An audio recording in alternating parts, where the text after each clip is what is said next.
Hello. Hello. हा sir. येतो का आवाज माझा? हो सर, व्यवस्थित आवाज ऐकू येतो. ठीक आहे. हो, मी जॉईन. सर शेअरिंग पण दिलंय तुम्हाला. हा शेअरिंग पण दिलेलं आहे. हा, बरं बरं बरं. हा, एकदा आपण बघून घेऊ, मग इतरांना ऍड करू. चालतंय चालतंय, तसं करूया.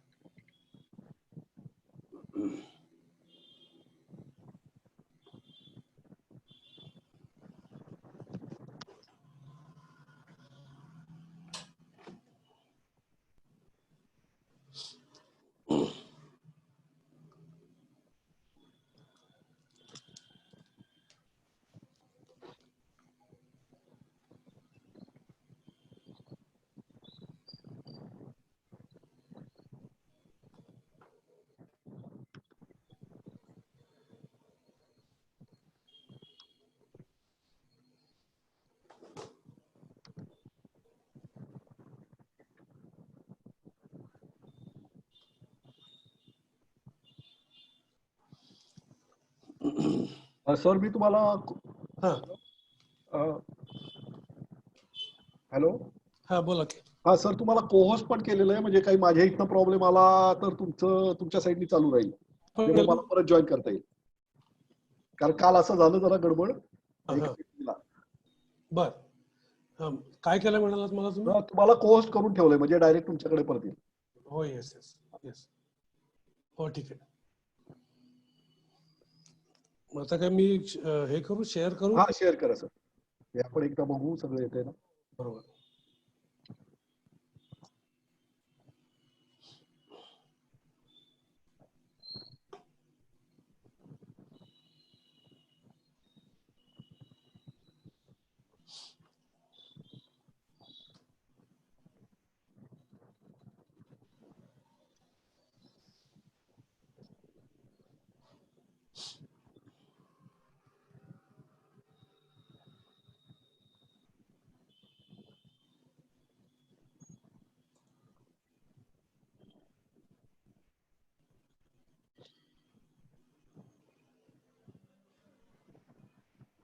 येस सर, आली. आली आली. हो, ठीक आहे.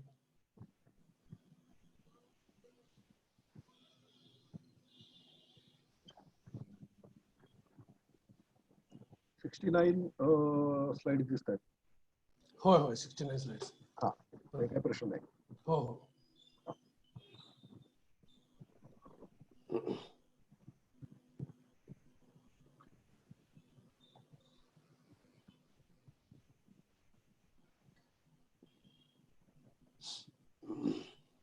मिनिमाइज करून ठेवायचं.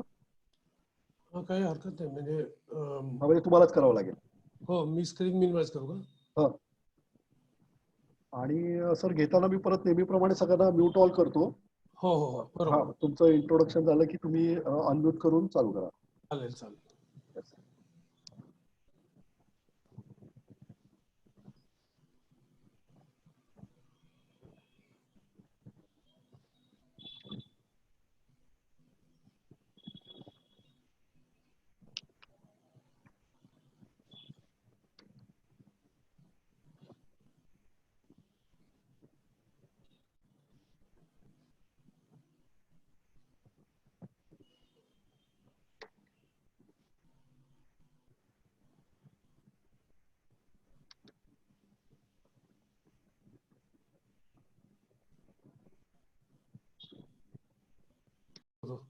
हो, चालेल.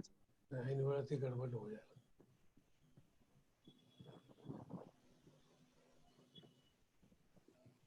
करतो. मुख्यतः जीवितातर्फे 2007 पासून अनेक विषयांवरती म्हणजे पर्यावरण विषयक अनेक गोष्टींवरती काम चालू आहे. त्याच्यामध्ये दर महिन्याच्या दुसऱ्या आणि चौथ्या बुधवारी कट्टा चालतो. अनेक विषयांचे कोर्स केले जातात किंवा आपण प्रदर्शन करतो, देशी वनस्पतींचं वाटप करतो. पण कोरोनाच्या काळामध्ये मुख्यतः या सर्व गोष्टींवरती बंधनं आली, आणखीन जरा वेगळं डायमेन्शन करण्याची गरज आली. त्याची सुरुवात म्हणून आम्ही मुख्यतः गेली 2 महिने नेचर वॉक संस्थेतर्फे नेचर वॉक संस्था आणि जीविदा असं दोघं मिळून आम्ही काही विषयांवरचे कोर्सेस करतो आहोत. त्याच्यामध्ये मुख्यतः पहिला फॉरेस्ट आणि वाईल्ड लाईफ मॅनेजमेंटचा झाला, दुसरा बर्डचा झाला. त्याच्यामध्ये आजचे आपले व्याख्याते शरद आपटे सर एक एक्सपर्ट म्हणून आले होते. आणि आता तिसरा आमचा नॅचरल लेक्स वरचा चालू आहे, की जो जिओ आणि बायो अशा दोन्हीचं कॉम्बिनेशन असलेला चालू आहे. कट्टा स्वरूपात मध्ये बराच काळ काही घेतलेलं नव्हतं. पण आता या कट्ट्यापासून आपण सुरुवात करतोय, त्यामुळे वेबिनार म्हणा किंवा कट्टा म्हणा, ऑनलाईन हा अशा प्रकारचं ही जीविदाची या नवीन सिच्युएशन मधली पहिलीच ऍक्टिव्हिटी आहे. आणि त्या अशा याच्यासाठी आपल्याला सांगलीहून शरद आपटे सर जॉईन झालेले आहेत. तर उद्घाटनाच्या आमच्या असं म्हणता येईल अशा वेबिनार मध्ये सर तुमचं जीविदातर्फे आणि आता जे जॉईन झाले त्या सर्वांतर्फे मी स्वागत करतो. नमस्कार सर. Welcome sir. सरांची ओळख करून द्यायची झाली तर सर, आता मी म्हटलं तसं सर सांगलीतले आहेत. कॉमर्स विषयामध्ये त्यांनी मुख्यतः शिक्षण घेतलं, बीकॉम झाले आणि त्यानंतर ICICI बँकेमध्ये सर होते. 32 वर्ष नोकरी करून तिथे सिनियर ऑफिसर म्हणून सर रिटायर झाले. पण ह्या सर्व काळामध्ये मुख्यतः पक्षी निरीक्षण आणि त्याची फोटोग्राफी ही हॉबी होतीच. आणि ते त्यासाठी निसर्गात फिरत असताना मुख्यतः पक्ष्यांचा आवाज याविषयी सरांना मुख्यतः पॅशनेट झाले आणि त्याविषयी करिअर आपण रिसर्च करावा, त्याविषयी काय काम करावं असं मनात घेऊन सरांनी त्याविषयी खूप डेडिकेटली काम केलेलं आहे. आतापर्यंत त्यांनी 422 पक्ष्यांचे आवाज रेकॉर्ड केलेले आहेत. आणि मग त्या रिसर्चचा आणखीन त्या सर्व अनुभवाचा वापर करून त्यांनी एक वेबसाईट तयार केलेली आहे, की ज्यावरती हे सर्व आवाज टाकण्यात आलेले आहेत. आणि जे पक्ष्यांचा अभ्यास करू इच्छितात किंवा नव्याने पक्षी निरीक्षणाच्यासाठी आवाजाच्या साहाय्याने कसं ओळखता येईल यासाठी काही करू इच्छितात अशांसाठी ही वेबिनार आहे, ही वेबसाईट आहे. आणि अशा प्रकारची वेबसाईट एका भारतीय माणसाने केलेली अशी म्हणता येईल अशी पहिली वेबसाईट आहे. त्यांनी जे हा आवाज रेकॉर्ड केले त्याच्यावरनं गा विहंगानो अशी एक CD केली, की ज्याच्यामध्ये 40 पक्ष्यांचे आवाज आहेत. त्यानंतर त्याच्या थोडं पुढे जाऊन birds of western Ghat he DVD त्यांनी तयार केली. आणखीन त्यामध्ये 150 पक्ष्यांचे आवाज रेकॉर्ड केलेले आहेत. याची दुसरा व्हॉल्यूम 2014 मध्ये आला. आणखीन त्याचं मध्ये त्यांनी जवळपास 43 पक्ष्यांचे माहिती टाकलेली आहे, की ती माहिती अशा प्रकारची की हे पक्षी आवाज का करतात, कसे करतात, आणखीन त्यांचं त्यासाठीचं बिहेवियर कसं असतं, तर याची माहिती त्यात टाकलेली आहे. बर्डचे आवाज याविषयी जे त्यांनी काम केलेलं आहे तर त्याच्याविषयीचा रिसर्च पेपर इंडियन बर्ड्स या जर्नलमध्ये त्यांनी झालेला आहे. त्याच्यामध्ये गाणं आणि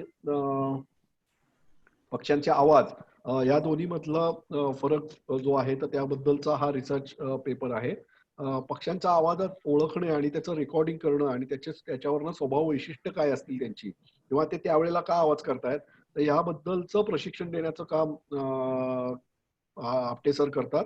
आणखीन याला धरून मग ते अनेक कॅम्प्स देत असतात, म्हणजे आपण जे नेचर कॅम्प्स म्हणतो ते. आणखी त्याच्यातनं मुख्यतः या प्रकारचं प्रशिक्षण देणं हा एक भाग असतो. एक थोडीशी वेगळी ओळख म्हणजे बलभीम व्यायाम मंडळ म्हणून सांगलीचं एक व्यायाम मंडळ आहे. तर त्याचे ते प्रेसिडेंट आहेत आणि तिथे वेगवेगळ्या प्रकारची व्यायामाची ट्रेनिंग देण्याचं काम या व्यायामशाळेतर्फे केलं जातं. तर त्यात मुख्यतः मल्लखांब आणि रोप मल्लखांब याविषयीचं ट्रेनिंग देण्याचं काम करतात. दोडिया चॅरिटेबल ट्रस्ट आणि याच्यातर्फे फ्रेंड्स ऑफ नेचर कॉन्झर्वेशन, आणखीन वसुंधरा अभियान, वसुंधरा किर्लोस्कर जे आपल्या इथे चालतं तर त्याच्यातर्फे वसुंधरा पुरस्कार या 2 पुरस्कारांनी सरांना त्यांच्या या कामाबद्दल सन्मानित केलेलं आहे. आजचा विषय मात्र आपण जरा वेगळा घेतो आहे. सरांचं मास्टरी जरी आवाजाचं रेकॉर्डिंग या ह्याच्यात असलं तरी आज आपण त्याच्याकडनं पक्षी ज्याच्यावरनं ओळखले जातात त्या पिसांविषयीची माहिती घेणार आहोत. तर त्या पीस आणि पक्षी यांचा काय संबंध आहे, त्याचा त्यांना काय उपयोग होतो, आणखी वेगवेगळ्या प्रकारची पिसा असतात का, पंख असतात का, तर याबद्दलची आपण माहिती आजच्या या सेशन मधनं घेणार आहोत. तर मी आता जास्त वेळ न घेता सरांना विनंती करतो की सर पुढची सूत्र मी तुमच्याकडे सोपवतोय. तर सर तुम्ही तुमच्या व्याख्यानाला सुरुवात करावी.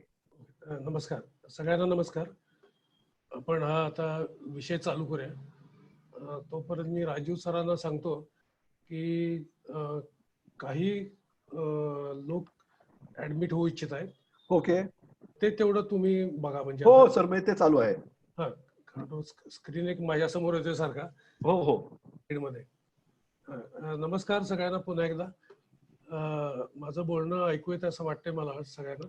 सर आवाज म्हणजे काही प्रॉब्लेम नाही असं मला वाटतंय. तर आता जो आपण आज विषय बोलणार आहोत तो पक्ष्यांची पिसं. अनेक वेळा आपण पक्ष्यांच्या विषयी खूप कार्यक्रम ऐकतो, पाहतो, स्लाइड शो पाहतो, फोटोग्राफ्स पाहतो, पण पक्ष्यांच्या विषयी कोणी बोलताना आपण पाहत नाही. म्हणून हा मुद्दामून विषय घेतलाय, कारण हा इतका महत्वाचा विषय आहे की ज्याच्यामुळंच पक्षी म्हणून हा जीव ओळखला जातो. आता पहिली जी स्लाइड तुम्हाला दिसते त्याच्यामध्ये तुम्हाला असं दिसतंय की पक्षाचे 2 पाय आणि मग त्याच्या मागे त्याची पिसा असं दिसतंय, आणि पायावर तुम्हाला काय दिसतंय तर अशा रेघा रेघा दिसतात, म्हणजे खवले दिसत आहेत. आणि हे खवले आपल्याला कुणाच्या अंगावर दिसतात तर सरपटणाऱ्या प्राण्यांच्या अंगावर आपल्याला खवले दिसतात. उदाहरणार्थ आपल्याला सरळ विषय समोर घ्यायचा तर घोरपड, साप या सगळ्यांच्या अंगावर आपल्याला खवले दिसतात. तसेच खवले पक्ष्याच्या पायावर आहेत. म्हणून पक्ष्याचं आणि त्यांचं काही नातं आहे का असं थोडं संशोधन केलं गेलं आणि मग त्याला वेगळी दिशा मिळत गेली, कारण पक्ष्याचं पूर्वज कोण हे शोधायचं होतं. आता आपण पुढे जाऊया. आता पक्ष्याची व्याख्या बघूया. पक्ष्याची व्याख्याच अशी केली जाते की ज्याला 2 पायात आणि अंगावर पिसा आहेत असा प्राणी म्हणजे पक्षी. आता पक्षी म्हणलं की तो गरम रक्ताचा आहे, कणाधारी आहे. मग गरम रक्ताचा कणाधारी अनेक प्राणी आहेत. पक्षी उडतो तर अनेक जण उडणारे आहेत. पक्षी घर बांधतो तर घर करणारे पण अनेक प्राणी आहेत. पक्षी अंडी घालतो, अनेक जण अंडी घालणारे प्राणी आहेत. तर या ठिकाणी फक्त पीस हा जो प्रकार आहे हा फक्त त्याच्या अंगावर आहे. आपण सर्वांनी किमान एकदा तरी कसला ना कसला तरी पीस आपल्याला सापडला असेल आणि ते आपण हाताळलं असेल. म्हणजे बघा, आपण फिरत असतो आणि बऱ्याच गोष्टी आपल्याला पडलेल्या दिसतात, पण पीस जर आपल्याला दिसलं तर ते आपण पटकन उचलतो अशी आपल्याला लक्षात आलं असेल. आता मी सांगितल्यावर तुम्हाला लक्षात आलं असेल की अनेक गोष्टी, फुलं, पानं, पाकळ्या पडलेल्या असतात, पण त्यातलं नेमकं पीस आपल्याला आपण उचलतो की खूप आवडतं आपल्याला. आणि ते आवडतं जे पीस आहे ना ते फक्त पक्ष्यांच्या अंगावर आहे. ते बघा तुम्ही, फुलपाखराला लावून लागते का बघा, सापाला लागते का बघा, वाघाला लागते का बघा, तर कुठेही लागत नाही, ते फक्त पक्ष्याला लागतंय. म्हणून पक्षाची जी व्याख्या केली आहे 2 पायाचा आणि अंगावर पिसा असणारा प्राणी म्हणजे पक्षी. पुढे जाऊया. आता पक्षाची उत्क्रांती कशी झाली आणि त्याचा शोध कसा लागला हा थोडा रंजक प्रवास आहे बरं का. म्हणजे पक्ष्यांचे पूर्वज कोण असा सारखा प्रश्न शास्त्रज्ञांना पडत असेल आणि ते शोधायचं काम शास्त्रज्ञ त्यांचं चालूच होतं. त्याला एक क्ल्यू मिळत होता की खवले, पण खवले आणि पिसांचं नातं हे काही कुठं सापडत नव्हतं. मग 1861 साली जर्मनीमध्ये सर सर एकच मिनिट जरा हे करतोय. आवाजाचा प्रॉब्लेम सगळ्यांना येतोय का? नाही.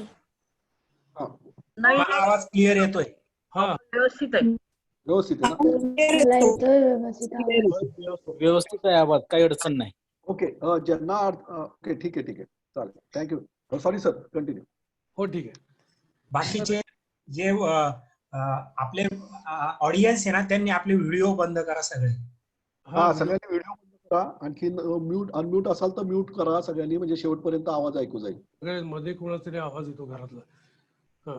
आता हा जो जीवाश्म किंवा फोसिल सापडलाय 1861 साली जर्मनमध्ये एका चुन्याच्या खाणीमध्ये. तुम्हाला माहितीये की चुन्याचा दगड हा प्लेट स्वरूप, तो काही खडक असा नसतो. तर एका कामगाराला त्याच्यावर एक चित्र उमटलेलं दिसतं, आणि हे चित्र किती होतं, 6 इंच बाय 6 इंच असं चित्र होतं. आणि त्याच्यावर काहीतरी त्याला उमटलेलं दिसलं. जे काय उमटलेलं आहे तुमच्या पुढे आता स्लाइड मध्ये आपल्याला दिसत आहे.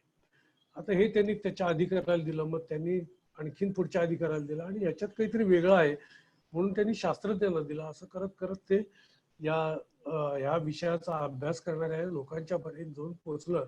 आणि मग एक जगाला पक्षी आणि सरपटणारे प्राणी याच्यामधलं महत्वाचं नातं सापडलं. आणि ह्या जो जीवाश्म आहे त्याला नाव दिलं आर्किओप्टेरिस लिथोग्राफिका. आता या चित्रात पहा तुम्हाला काय दिसतंय की हे जे वरचे जे 2 पाय त्याचे जे होते त्याचे पंख झालेले दिसतात. बघा, हे असा पंख आहे, आणि हा दुसरा एक पंख त्याचा इकडे आहे. त्याच्यानंतर जे मागचे पाय आहेत ते तसेच आहेत, त्याला का पंख बिंक नाही. एक त्याची शेपूट इथनं दिसतं बघा, कणा आलंय शेपटीमध्ये, हाडं दिसतात तुम्हाला, आणि त्याला पिसालेली दिसते. मग त्याचा पाठीचा कणा दिसतोय, मानेचा मणके दिसत आहेत आणि त्याचं इथं तोंड दिसतं. तर हे जे तोंड दिसतंय हे पक्ष्याच्या चोचीसारखं नसून एखाद्या घोरपडीसारखं आहे. आता इथपर्यंत सगळं ह्यात दिसल्यानंतर शास्त्रज्ञांना त्यांच्या संशोधनाला अगदीच वेगळी दिशा मिळाली आणि मग ते पुढं सरपटणाऱ्या प्राण्यांच्या दृष्टीने त्याच्याकडे बघू लागले. आता ह्या चित्रावरनं एक संकल्प चित्र तयार केलं की हा पक्षी कसा दिसत असेल, असं त्यांनी चित्र तयार केलं. ते दोन्ही पक्षी आपल्याला दिसत होते. तर हा जो पक्षी होता तो काय करायचा, तो जो प्राणी आणि पक्षी असं मिक्स होता, तो स्वतःचं अन्न जमिनीवर शोधायचा आणि त्याला धोका वाटला तर तो झाडावर चढायचा. आता हे जमीन चढणं, झाडावर चढणं असं करता करता तो हळूहळू ग्लाइड करायला लागला आणि मग हळूहळू त्याच्या पिसात त्याला पिसं येऊ लागली. आता ह्या सगळ्यामध्ये जो डायनासोर होता की ज्याचा पूर्वज आपण कोण आहे हे शोधत होतो, तर पक्षी शास्त्रज्ञांना आर्थोपेडा नावाचा डायनासोर हा आपल्या पक्ष्यांचा पूर्वज आहे असं लक्षात आलं. तो हा डायनासोरचा आपल्याला सांगाड दिसतो. त्याच्यानंतर आत्ता आपण जे पक्षी पाहतो आहोत हे साधारण 15 कोटी वर्षापूर्वी विकसित झाले असं एक शास्त्रज्ञाचा अंदाज आहे, म्हणजे ज्युरासिक पार्कच्या काळामध्ये. आता त्याच्या आधी डायनासोर होते आणि काही डायनासोरांच्या अंगावर पिसा सादृश्य एक किंवा अवयव होती, पण ते केस नव्हते. त्याला ते डायनोफेज म्हणत असत. आणि ही कशासाठी होती, तर थंडी वाऱ्यापासून संरक्षण करायसाठी, लपून बसायसाठी आणि प्रदर्शन करायसाठी, एक्झिबिशन करायसाठी. अशी ही थोडी ही उत्क्रांतीचा इतिहास आहे, थोडा हा इतिहास आहे. आता आपण पुढच्या स्लाइडकडे जाऊ. आता पक्ष्यांचा आपण जेव्हा पिसांचं वर्णन करतो, अभ्यास करतो किंवा माहिती घेतो, त्यावेळेला पक्ष्यांच्या बाह्य रचना आपल्याला पाहायला पाहिजे की पक्षी आपल्याला काय काय दिसतं बाहेर. की आपण सगळ्यात पाहूया की सुरुवात करूया. त्याच्या इथं चोच आहे, त्याच्यानंतर लोअरचा भाग आहे माग, त्याच्यानंतर कपाळ आहे, मग क्राऊन म्हणून आहे किंवा माथा म्हणतो त्याला, सुपरसिलियम म्हणून आहे की जो आपल्या भाग असतो, नेप म्हणून जी पक्ष्याची आहे की ज्याची मान म्हणतो त्याला, मग आपण पाठी येतो त्याला मॅन्टल म्हणतात. मग पक्ष्याचा जो कमरेचा भाग आहे त्याला रंप म्हणतात. मग अप्पर टेल ते संपल्यानंतर शेपटीच्या वरची पिसं, मग शेपूट, मग शेपटी नंतर शेपटीच्या खालची पिसं, मग त्याचे पाय आहेत, मग त्याच्या बाजू आहेत, मग त्याचा महत्वाचा पंख आहे, त्याचं पोट आहे, त्याचा चेस्ट आहे किंवा छाती आहे, त्याच्या या साईड्स बाजू आहेत त्याच्या दोन, त्याचा गळा आहे, मलार रिजन म्हणून एक त्याचा भाग आहे. असे वेगवेगळे भाग आहेत आणि त्याचं चित्र हे आपण पाहिलेलं आहे. हे भाग आपण का दाखवतो की तिथल्या तिथं पिसं जी आहेत त्याच्या रंगावरून त्या पक्षाचं काही वेळा नाव पडलेलं असतं की डार्क फ्रंटेड बॅबलर, म्हणजे ज्याचा फ्रंट कपाळ गडद काळा आहे. तर यासाठी मी हे दाखवलं. आपण पुढची स्लाइड बघू. आता हे पीस मोराचं पीस आहे, हे आपण सगळ्यांनी बघितलं असेल, पण मोराच्या पीस अंगावर हे पीस असं नेहमी असत नाही, ते वेगळ्या पद्धतीचं असतं. पण पीस म्हणून एक मी इथं प्रतिनिधित्व देतो की जेणेकरून की ज्याने बऱ्याच लोकांनी हे पीस बघितलेलं आहे कुठे ना कुठेतरी किंवा हाताळलं तरी. आता आपण पुढे जाऊया. आता पिसं बनतात कशापासून बघूया. बेटा कॅरोटीन नावाच्या प्रथिनापासून, म्हणजे प्रोटीन पासून पिसं बनतात. याच पदार्थापासून पंजे बनतात, आपले केस बनतात, आपली नखं सुद्धा बनतात. तर पक्ष्यांचे पंजे, पक्ष्यांची नखं हे बेटा कॅरोटीन पासून बनतात, आपले सुद्धा केस तशाच पासून बनतात. असं हे द्रव्य आहे पक्ष्यामध्ये, त्याचं हे पिसं म्हणजे हे त्याचं एक रूपांतर आहे. आता पिसाचे प्रकार किती आहेत हे आपल्याला बघणं महत्वाचं आहे. कारण आपल्याला वाटतं की पक्ष्याच्या अंगावर जी पिसं आहेत ती सगळ्या अंगभर सारख्या प्रकारची पिसं आहेत असं आपल्याला वाटतं. तर तसं नाही आहे. या चित्रामध्ये बघा की डावीकडे जी पिसं आहे त्याला टेल फिदर म्हणले. त्याची रचना जर बघितली की तर मध्ये एक सरळ दांडोर आहे इथं आणि या दांडोरच्या बाजूला दोन्हीकडे त्याला तंतू आहे, असं ते पीस आहे. त्याच्यानंतर एक पीस आपल्याला दिसतंय ते पंखाचं पीस दिसतंय. हे उभं जे पीस आहे की त्याची रचना बघा, ते एका बाजूला त्याची रुंदी कमी आहे आणि आतल्या बाजूला त्या पंखा पिसाची रुंदी जास्त आहे. त्याच्यानंतर एक तिसरं पीस आपण बघतोय सेमी प्लम नावाचं पीस आहे. याच्यामध्ये तुम्हाला दांडोरामध्ये दिसतोय, पण त्या तंतूंची वीण आहे ती घट्टी नाही, ती सगळी सुटी सुटी आहेत असं आपल्याला दिसतंय. आता हे प्रत्येक पिसाचा मी पक्षाच्या अंगावरचा नमुना तुम्हाला दाखवणार आणि त्याचं वर्णनही सांगणार आहे. त्याच्यानंतर कंटूर फिदर नावाचं पीस आहे, याला मराठीमध्ये पोत पीस म्हणतात. आता याच्यामध्ये काय दिसतंय की मध्ये दांडोरा दिसतोय, त्याला रॅचिस म्हणतात. त्याच्या मागे विस्कळीत तंतू दिसत आहेत आणि मग पुढे जरा एक संघ असे तंतू दिसत आहेत. त्याच्यानंतर डाऊन फिदर म्हणून एक तुम्हाला पीस दिसतंय. त्याच्यामध्ये काय दिसतंय, फक्त सुरुवातीची एक त्याची देठ असल्यासारखं आहे, दांडी असल्यासारखी, आणि मग बाकी ते एक विस्कळीत स्वरूपाचा गुच्छ आहे. असं हे ते डाऊन फिदर आहे.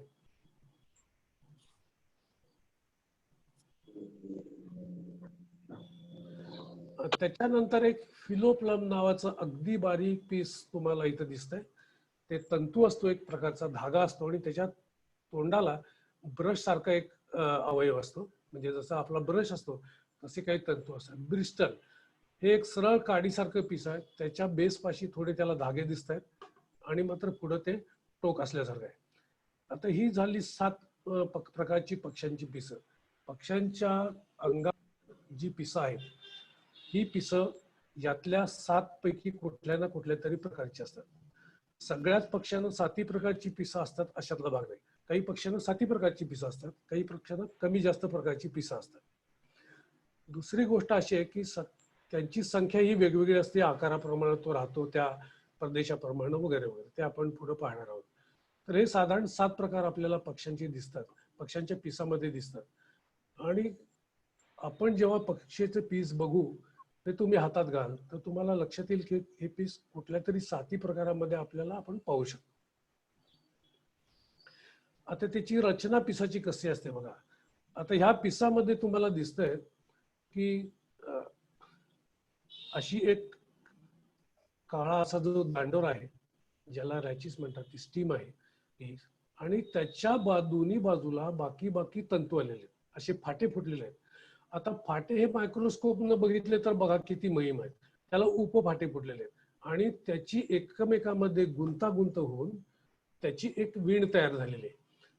पीस आपल्याला दिसतं असं अगदी डावीकडे जायते, मात्र त्याची वीण अशा प्रकारची असते. तेव्हा तुम्ही पीस हातात घ्या, ते विस्कटा आणि पुन्हा बोट फिरवा की पुन्हा ते एकत्र येतं. ते फाटत नाही, ते फक्त विस्कटतं आणि पुन्हा एकत्र येतं.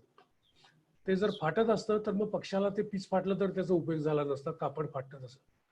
ते विस्कटावी लागतं कारण त्याच्यावर अनेक प्रकारची प्रेशर येतात आणि ते पुन्हा एकत्र येणं आवश्यक असतं. आता ही पक्षी पीस आहे, त्याची वाढायची जी प्रक्रिया आहे ती कशी होते की हा एक सुरुवातीला एक त्याच्या त्वचेवर असे एक उंचवटे असतात, जसे आपले केस जसे येतात ना त्या पद्धतीनं त्या उंचवट्यातनं तो पीस बाहेर येतो. मग त्याचे तंतू त्याला फुटतात. मग काही जी पिसं वेगळ्या प्रकारची असतात त्याच्यामध्ये तुम्हाला दिसतंय उजव्या बाजूला 3B आणि 3A आणि 3B मध्ये. 3A आणि 3B मध्ये काय दिसतंय तुम्हाला की एकामध्ये तंतू आहेत आणि एकामध्ये सरळ धागे. मग ते एकमेकात मिसळून त्याची पिसं तयार होतात, आपल्याला जे नेहमी दिसतात ते. आता या मायक्रोस्कोपच्या विशेष आपण त्याच्यामध्ये लक्ष द्यायला नको, आपण पुढे जाऊया. पक्ष्यांच्या पिसाची वाढ कशी होते बघा. त्याच्या त्वचेमधून एक असा उंचवटा येतो. तो उंचवटा जो येतो तो एखादी कागदी नळी जशी असते तशी त्याला वेष्टन असतं, म्हणजे आपण स्ट्रॉ पितो, रस प्यायसाठी जी पाईप वापरतो तशा पद्धतीने ती मोठी मोठी वाढत जाते, वरती बाहेर येत जाते अंगातनं. त्याच्या आतमध्ये हे पीस असतं बरं का. आणि मग काय होतं की हळूहळू ती जी नळी आहे ती उघडत उघडत त्यातलं पीस बाहेर येतं आणि मग हळूहळू ती नळी नष्ट होत शेवटी ती जी नळी आहे ती पूर्ण निघून जाते आणि जे आपल्याला पीस दिसतं ते पूर्ण पीस आपल्याला दिसायला लागतं. सर जरा आवाज थोडा तुमचा मोठा जवळनं बोलता येईल? हा बरं ठीक आहे. आता जे आपल्याला पीस जे दिसतं ते त्याला पिन फिदर म्हणतात. त्याला एक काटा अंगातनं आल्यासारखं असतं ते. प्रत्यक्ष आपल्याला जसं नेहमी पीस दिसतं ना ते तसं दिसत नाही. त्याच्या अंगातनं एक काटेरी काहीतरी आलं असं वाटतं आणि मग त्यातनं ते पीस उलगडून बाहेर येतं. तर आता एक छोटं पिल्लू आहे आणि त्याच्या शरीरातनं जे पिसं बाहेर येत आहेत ते दिसतंय बघा. तो एक दांडोरा बाहेर आलाय आणि त्याच्या टोकाला आता ते पीस उघडायला आले. हळूहळू ते पीस उघडत उघडत उघडत उघडत पूर्ण पीस उघडेल. आता पिसांची वाढ, एखादं पीस पूर्ण वाढले की त्याची वाढ थांबते. माणसाच्या केसासारखे ते सतत वाढत राहत नाही. म्हणजे पीस जे आहे एखाद्या पक्षाला, पंखातला असू दे, शिपटीतला असू दे, त्याची एक ठराविक त्याची वाढ असते, ठराविक लांबी असते, ठराविक रुंदी असते, ठराविक स्ट्रक्चर असतं. ते झालं की त्याची वाढ थांबते. त्याच्यानंतर समजा आपण पीस कापलं तर ते पीस कापल्यानंतर म्हणजे आपले केस जर आपण कापले तर ते आतनं वाढत राहतात. तसं मात्र पक्षाचं होत नाही. पक्षाचं पीस जर कापलं तर ते वाढलेलं पूर्ण वाढलेलं पीस जर कापलं तेव्हा ते पीस जेव्हा म्हातारं होतं तेव्हा ते झडायची वेळ येते, तेव्हा त्याचं आयुष्य संपतं. त्यावेळा त्याला आतनं नवीन पीस उगवतं आणि ते बाहेर पडलं जातं. आता पक्षाच्या अंगावर पिसं कुठं कुठं असतात हे जर आपण पाहिलं तर आपण पाहतो की जेव्हा पक्षी पाहतो आपण तेव्हा आपल्याला असं दिसतं की अरे सगळ्याच अंगावर, पक्षाच्या सगळ्याच अंगावर पीस आहे. पण आपण चिकन सेंटरमध्ये गेला असाल तर तुम्ही चिकन घेण्यापूर्वी कधीतरी ते हातात घेऊन बघा की त्या स्किनवर तुम्हाला खूप सारे उंचवटे दिसतील आणि ते उंचवटे त्या पक्षाच्या शरीराच्या विशिष्ट भागामध्ये तुम्हाला असलेले दिसतील. त्यावरनं तुम्हाला लक्षात येईल की पक्षाची पिसं ही त्याच्या विशिष्ट भागामध्ये, त्याचाच ही आकृती आता तुम्हाला तेच दाखवते. या आकृतीमध्ये तुम्हाला जे उंचवटे दिसत आहेत ते बघा बगलेमध्ये दिसत आहेत, पंखामध्ये दिसत आहेत, त्याच्यानंतर डोक्यावर दिसत आहेत. आता मानेचा काही भाग तुम्हाला रिकामा दिसतोय तर तिथं पिसं नाही आहेत असं तुम्हाला लक्षात येते. तर अशा ठिकाणी पिसं नाही आहेत आणि बाकीच्या ठिकाणी पिसं आहेत. त्याला फेदर ट्रॅक्ट असं म्हणतात आणि त्या ट्रॅक प्रमाणे ते पिसाची वेगवेगळी रचना असते. आता सगळ्यांना प्रश्न पडतो की पिसांना संवेदना असतात का? म्हणजे मी पीस मोडलं, दाबलं तर रक्त येतं का? त्याला दुखतं का? आता पूर्ण वाढ झालेल्या पिसात कोणताही रक्तप्रवाह नसतो. पिसात कोणतेही संवेदना देणारी यंत्रणा नसते, मात्र पिसांच्या मुळाशी असते. पीस कापले तर जखम होते. जसं आपला केस कापला तर आपल्याला दुखत नाही, पण केस उपटला तर आपल्याला दुखतो. तर तसं आहे ते, केस उपटला तर आपल्याला दुखतं. तसं पीस जर आपण उपटलं तर त्याची संवेदनाला पक्षाला होते. पण समजा पीस कापलं तर त्याला कळतं की काहीतरी कशाला तरी पीसला हात लागलेला आहे, पण त्याला त्याची इजा होत नाही किंवा त्याला दुखत नाही त्याच्यामुळे किंवा त्याच्यातनं रक्त वगैरे येत नाही. आता ही आकृती आपण सगळे नीट पाहूया आणि कारण या आकृतीचा आपल्याला सतत पुढं या स्लाइड शो मध्ये संबंध येणार आहे. आता हा पक्षी बघा, एक याच्या पक्षामध्ये काही रंग दाखवलेत. हा बराचसा शरीराचा रंग पिवळ्या रंगाने दाखवलाय. आता ह्या चित्रामध्ये डाव्या बाजूला एक पिवळं पीस दिसतंय आपल्याला. त्याला कंटूर फिदर किंवा सरफेस फिदर असं म्हणलेलं आहे. आता हे जे पीस आहे, हे सरफेस फिदर किंवा कंटूर फिदर हे कुठं असतं की जिथं पक्षाचा रंग पिवळा दाखवलाय त्या सर्व भागावर हे पीस असतं असं आपल्याला लक्षात येईल. त्याच्यानंतर काय दाखवलंय की त्याच्यानंतर एक ब्रिस्टल म्हणून एक छोटं पीस दाखवलंय, थोडं तपकिरी रंगाचं आहे. आणि हे कुठं दाखवलंय, हे चोचीच्या खाली दाखवलंय बघा हा रंग. तर या इथं ते पीस असतं. म्हणजे काही वेळेला हा डोळ्यापाशी पण असतं. ब्रिस्टल नावाचं पीस आहे हे ते पक्षाच्या डोक्याच्या परिसरामध्ये असते. मग चोच असेल, चोचीचा वरचा भाग, खालचा भाग, डोळ्याच्या जवळचा भाग वगैरे. त्याच्यानंतर आणखीन एक थोडं गडद तपकिरी पीस दाखवलंय आणि हा रंग आपल्याला पक्ष्यांच्या पंखामध्ये दाखवलाय बघा. म्हणजे याचा अर्थ आहे अशी जी पिसं आहेत ही सगळी पंखामध्ये असतात. त्याच्यानंतर एक निळं पीस दाखवलंय, या तपकिरी पिसाला फ्लाईट फिदर म्हणलंय बरं का, म्हणजे हे उडण्यासाठी उपयोगी पडतात. आता निळं पिसाला काय म्हणलंय, त्यांनी फ्लाईट ऑब्लिक टेल म्हणलेलं आहे. म्हणजे हे त्याचं शेपटीतला पीस आहे आणि हे त्याला उडायसाठी मदत करतं असा त्याचा अर्थ होतो. आता ही 4 पिसं झाल्यानंतर इकडं कुठली पिसं आहेत बघा. इकडं पिसं तुम्हाला अशी दाखवली आहेत की एक फिलो प्लम म्हणून दाखवलाय, डाऊन फिदर म्हणून दाखवलाय आणि सेमी प्लम म्हणून दाखवलाय आणि तिघांना असा एक बाण केलेला आहे. आता याचा अर्थ असा आहे की ही 3 पिसं आहेत ना, ती आपल्याला सहसा बाहेरून दिसत नाहीत. पक्षी हातात घेतला आपण, त्याची पिसं आपण बाजूला केली, वरची पिसं सरफेस फिदर किंवा कंटूर फिदर, तर तुम्हाला ती आतनं दिसू शकतात. नाहीतर तुम्हाला पक्षी समोर बसलेला आहे तर तुम्हाला ही आतली पिसं दिसत नाहीत, म्हणून त्या पद्धतीनं त्यांनी ती दाखवले. आता आपण पुढे जाऊया. आता सगळ्यात महत्वाचं पीस की ज्याच्याकडे आपलं सहज लक्ष जातं ते म्हणजे उड्डाण पीस किंवा फ्लाईट फिदर. आता उड्डाण पीस कोणाला म्हणायचं? पंखातील पिसं आणि शेपटीतील पिसं याला फ्लाईट फिदर म्हणलेलं असतं. त्याचं आता वैशिष्ट्य काय बघा, ही पंखातील आणि शेपटीतली पिसं आहेत ना, ही थेट त्यांच्या हाडाला जोडलेली असतात. म्हणजे जे पंखाचं जे त्यांचं हाड आहे, शेपटीचा जो एंड आहे तिथं जे हाड आहे त्याच्यामध्ये ती पिसं जोडलेली असतात आणि बाकीची जी आपण पिसं पाहतो ती सर्व पिसं त्या त्वचेला जोडलेली असतात.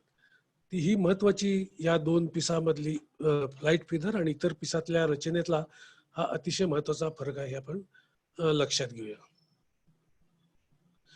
आता फ्लाईट फिदर किती असतात? पक्ष्याच्या पंखामध्ये किती असतात?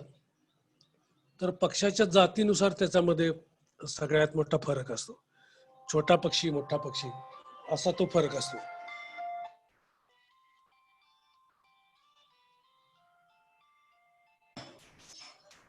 त्याच्यानंतर काय असतं, उडणाऱ्या पिसामध्ये आपण बघितलं उडायला मदत करणार की पंखातलं पीस आणि शेपटीतलं पीस.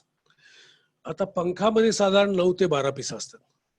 आपण जे नेहमी पक्षी बघतो ज्याला आम्ही पॅसरीन्स म्हणतो, म्हणजे चिमणी, कावळा, बुलबुल, या सगळ्यांच्या मध्ये पंखामध्ये किती पिसं असतात ते आपण बघूया.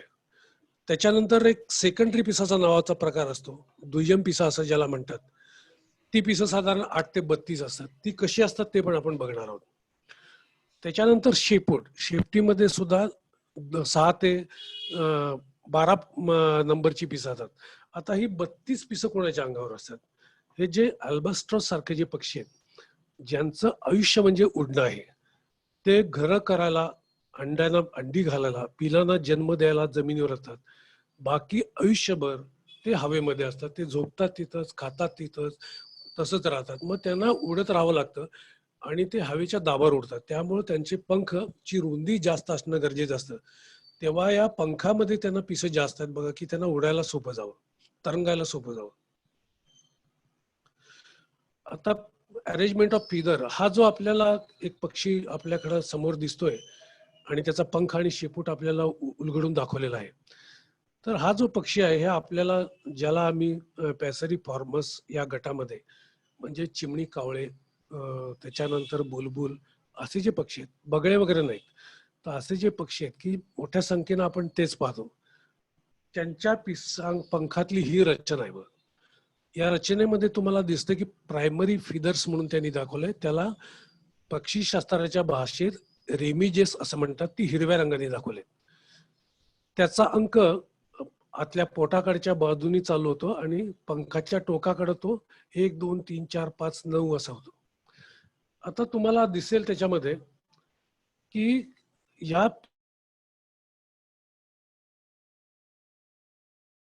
आणि एक पीस आहे ते जरा चौकोनी असलं तरी किंचित बाहेरच्या बाजूला टोक आहे.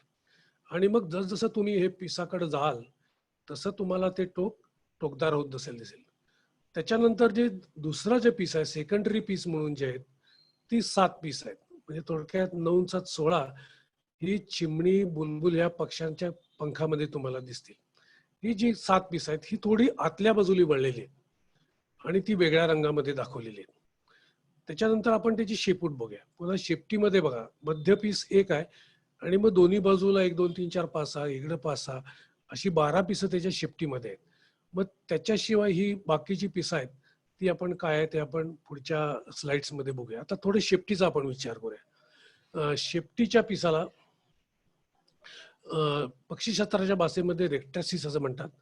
त्या उजव्या बाजूला जे चित्र आहे त्याच्यामध्ये मी शेपटीचं पीस कसं आहे ते दाखवलंय. मध्ये एक दांडोर आहे आणि दोन्ही बाजूला जे तंतू आहेत ते समप्रमाणात आहेत. आता कबुतराच्या अंगावरचं मी तुम्हाला त्याची शेपूट दाखवतो आहोत. ती शेपूट बघा इथं असते. तर मी म्हणल्याप्रमाणे त्याच्यामध्ये जी संख्या आहे ती 6 ते 12 असू शकते आणि ती शेपूट आपल्याला माहिती की त्याला उडण्याच्या मध्ये मदत करत असते, त्याला बॅलन्स करताना मदत करत असते, पक्षाला उतरताना आणि हवेत उडताना मदत करत असते. हे झालं शेपूट. त्याच्यानंतर आला पंख. पंखामध्ये बघा पंखाच्या पिसाचा आधी रचना बघू. डाव्या बाजूला सगळ्यात डाव्या बाजूला जे पीस आहे थोडं काळं निळ्या रंगात पिवळ्या रंगात दाखवलंय. त्याचं जर तुम्ही बघितला की त्याचा जो मधला दांडोरा आहे तो थोडा असा वाकलेला दिसेल आपल्याला. त्याच्यानंतर त्याची डावी बाजू जी पिसाची ती अरुंद आहे तुलनेनं आणि उजवी बाजू जास्त रुंद आहे. आता ही रचना कशासाठी आहे? ही रचना जेव्हा तो पक्षी उडतो, तो पंख हलवतो, त्याला हवेशी घर्षण होऊन हवा त्याच्या पंखाखाली जाते आणि मग त्याला ते पंख उचलला जातो. जसं विमानाच्या पंखाचा आकार या पक्षाच्या पंखाच्या आकाराप्रमाणे आणि आपल्याला दिसेल की विमानाचा पंख एका बाजूने निमुळता आणि एका बाजूने रुंद असतो, तसं आपल्याला दिसेल. आता हे जे पीस आहे, ही जी मी टोकाची पिसं दाखवतोय तुम्हाला, याला इंग्रजीमध्ये प्रायमरीज असं म्हणतात किंवा आपण त्याला मराठीमध्ये उड्डाण पिसं सुद्धा म्हणू शकतो. ही पिसं पक्षाला उड्डाण करण्यामध्ये, आता हा सगळा पंखच त्याला उड्डाण करायला मदत करत असतो, पण ही फार महत्वाची आहे. म्हणून काय करतात, एखादा पक्षी, कबूतरवाले काय करतात, पक्षी त्यांच्या पेटीवर आला की तो उडून जाऊ नये म्हणून यातली 4-5 पिसं आहेत याला रबर बँड लावून टाकतात किंवा पिन लावून टाकतात. मग ती त्याला वापरता येते, मग तो उडू शकत नाही आणि मग आपोआपच तो पक्षी त्या काही दिवस त्या पेटीवर राहिला की मग तो पुढं उडायला तरी चालू शकतो. आता ही प्रायमरी जी आपण पिसं बघितली ना, तर त्याच्यावर आता मी जिथं माझं पेन आहे आणि चौकोन दाखवलंय त्याला झाक पीस म्हणून एक प्रकार आहे, त्याला कव्हरेट्स असं म्हणतात. ही जी प्रायमरी आहेत, ही जी टोकाची पिसं आहेत, ही पिसं जिथं जोडलेली असतात त्याच्या बरोबर कौलारू घराप्रमाणे ही झाक पिसं येतात. या झाक पिसांचं काम काय आहे की या प्रायमरी पिसाला, उड्डाण पिसाला दाबून ठेवणं. कारण जेव्हा तो पंख दाबतो खाली, त्या हवेच्या दाबामुळे ते पीस उलट होण्याची शक्यता असते. तसंच या पक्षाच्या एकूण शरीराला एरोडायनामिक शेप आला पाहिजे किंवा हायड्रोडायनामिक शेप आला, म्हणजे पाण्यातनं जे आतनं पोहोच जातात त्यांना हायड्रोडायनामिक शेप यायला पाहिजे, आकाशात उडतात त्यांना एरोडायनामिक शेप यायला पाहिजे. हे काम ही पिसं करतात. आता प्रत्येक पिसं आणि त्याच्यावर लगेच त्याचं झाक पिस आहे, प्रायमरी, त्याच्यावर प्रायमरी कव्हरेट्स. आता बघा इथं सेकंडरी फिदर्स. मग अशी आपण सेकंडरी फिदर्स म्हणजे काय बघितली, ती कुठल्या बाजूला आहेत ती पाहिली, ती आपल्याला दिसतात, त्याची संख्या पण आपण बघितली आणि या सेकंडरी फिदरचा जो सेक्शन आहे तो बघितला. आता प्रायमरी फिदर आणि सेकंडरी फिदर मधलं आपण काय वैशिष्ट्य लक्षात ठेवलं की ही दोन्ही पिसं थेट हाडामध्ये जुळलेली असतात, बाकीची पिसं शरीरात त्वचेमध्ये जुळलेली असतात. आता आपण पुढच्या स्लाइड मध्ये जाऊया.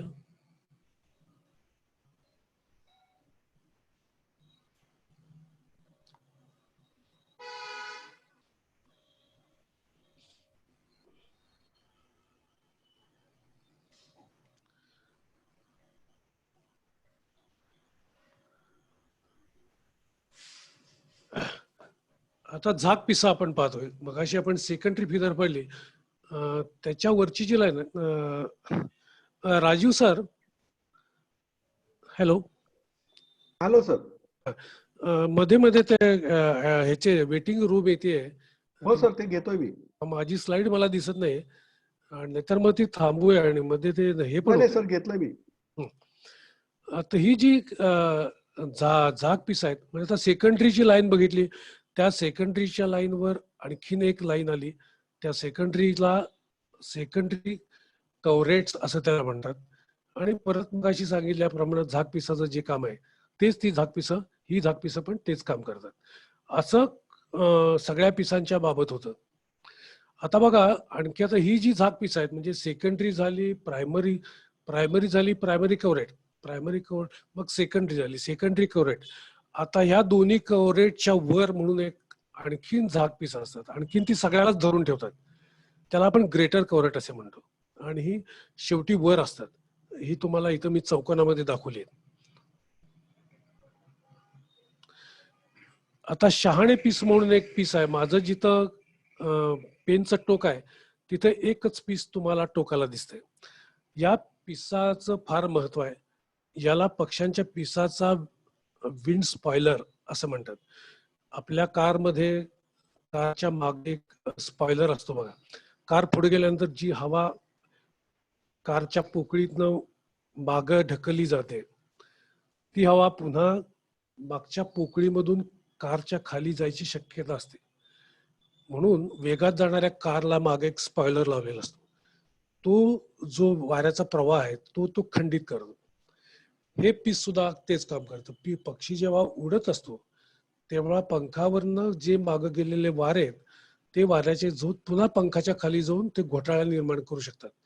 आणि हे शहाणं पीस त्याला ते मदत करतं ते मोडायला. नाहीतर मग त्याचा बॅलन्स राहणार नाही.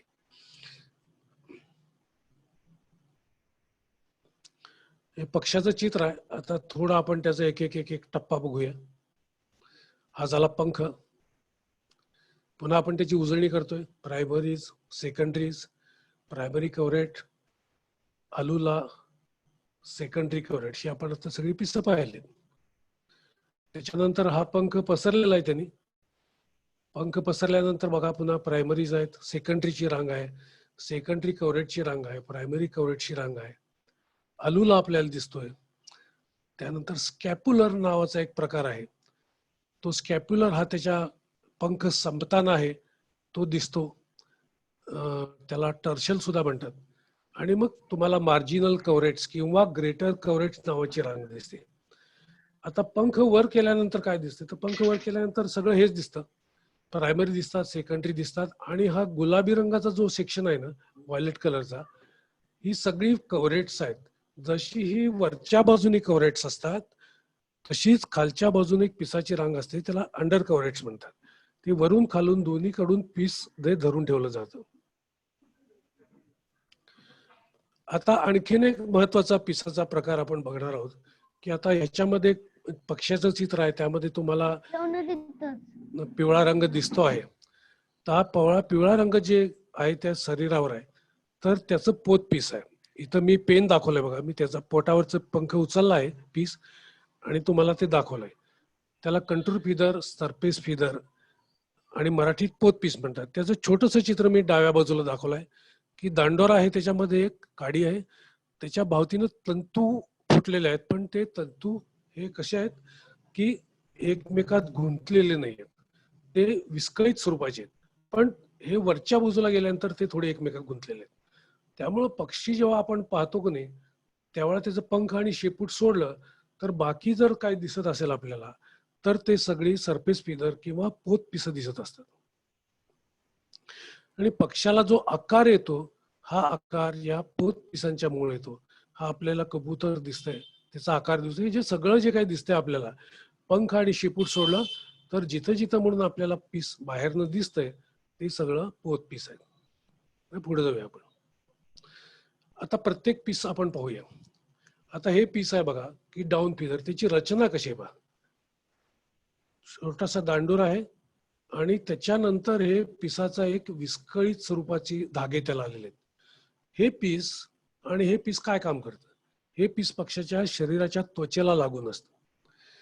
पक्षाचं थंडी वाऱ्यापासून रक्षण करायचं काम हे पीस मुख्यत्वे करून करतं. सेमीप्लम. आता या पिसाची रचना कशी आहे बघा. एक सुरुवातीला दांडोर आहे आणि मग विस्कळीत स्वरूपाचे धागे आणि टोकाला मात्र ते धागे जरा सरळ सरळ सरळ झालेले. आता हे पीस पक्षाच्या पुन्हा शरीराच्या जवळ असतं पण अगदी त्वचेला जे चिकटून असतं मगाचं डाऊन फिदर म्हणलं त्याच्यापेक्षा ते थोडं बाहेर आलेलं असतं. पण तरी सुद्धा ते पोत पिसाच्या आतल्या रांगेत असतं. ते सुद्धा पक्षाला थंडी वाऱ्यापासून रक्षण करायला मदत करतं. त्याला रंग द्यायला मदत करतं.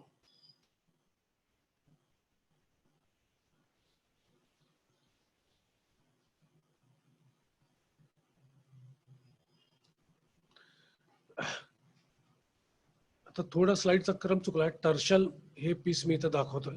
आपण मगाशी त्याच्याविषयी बोललो. त्यानंतर आणखीन एक पीस आहे ते ब्रिस्टल म्हणून पीस आहे. म्हणजे मिशासारखी जी पिसं असतात, ही पिसं पक्ष्याच्या डोक्याच्या परिसरामध्ये असतात. विशेष करून चोच आणि त्याच्या बुडाशी खाली किंवा वर. तर हे तांबट पक्षी दिसतोय तुम्हाला, त्याला मिशा असलेलं हे त्याची टोकदार पिसं आपल्याला दिसत आहेत. आता ही कुणाला असतात आणि हे काय काम करतात, याच्यामध्ये अजून एक संशोधन चालू आहे. त्याच्यामध्ये फ्लाय कॅचर नावाचे जे पक्षी आहेत, की जे पक्षी हवेमध्ये कीटक पतंग पकडतात, त्याच प्रकारचे पक्षी आहेत. म्हणजे हवेमधले नाईटजर आहेत किंवा रातवे आहेत, ते पण हवेमधले पतंग आणि कीटक पकडतात. तर त्यांना पकडलेला किडा आणि पतंग हा चोचीमध्ये धरून ठेवायला मदत करायसाठी म्हणून अशी पिसं असतात. आता या तांबटला काही तशी शक्यता नाही, त्याचा अन्न नव्हे. काही याचं म्हणणं आहे की डोळ्याचं संरक्षण या पिसांच्यामुळे होतं.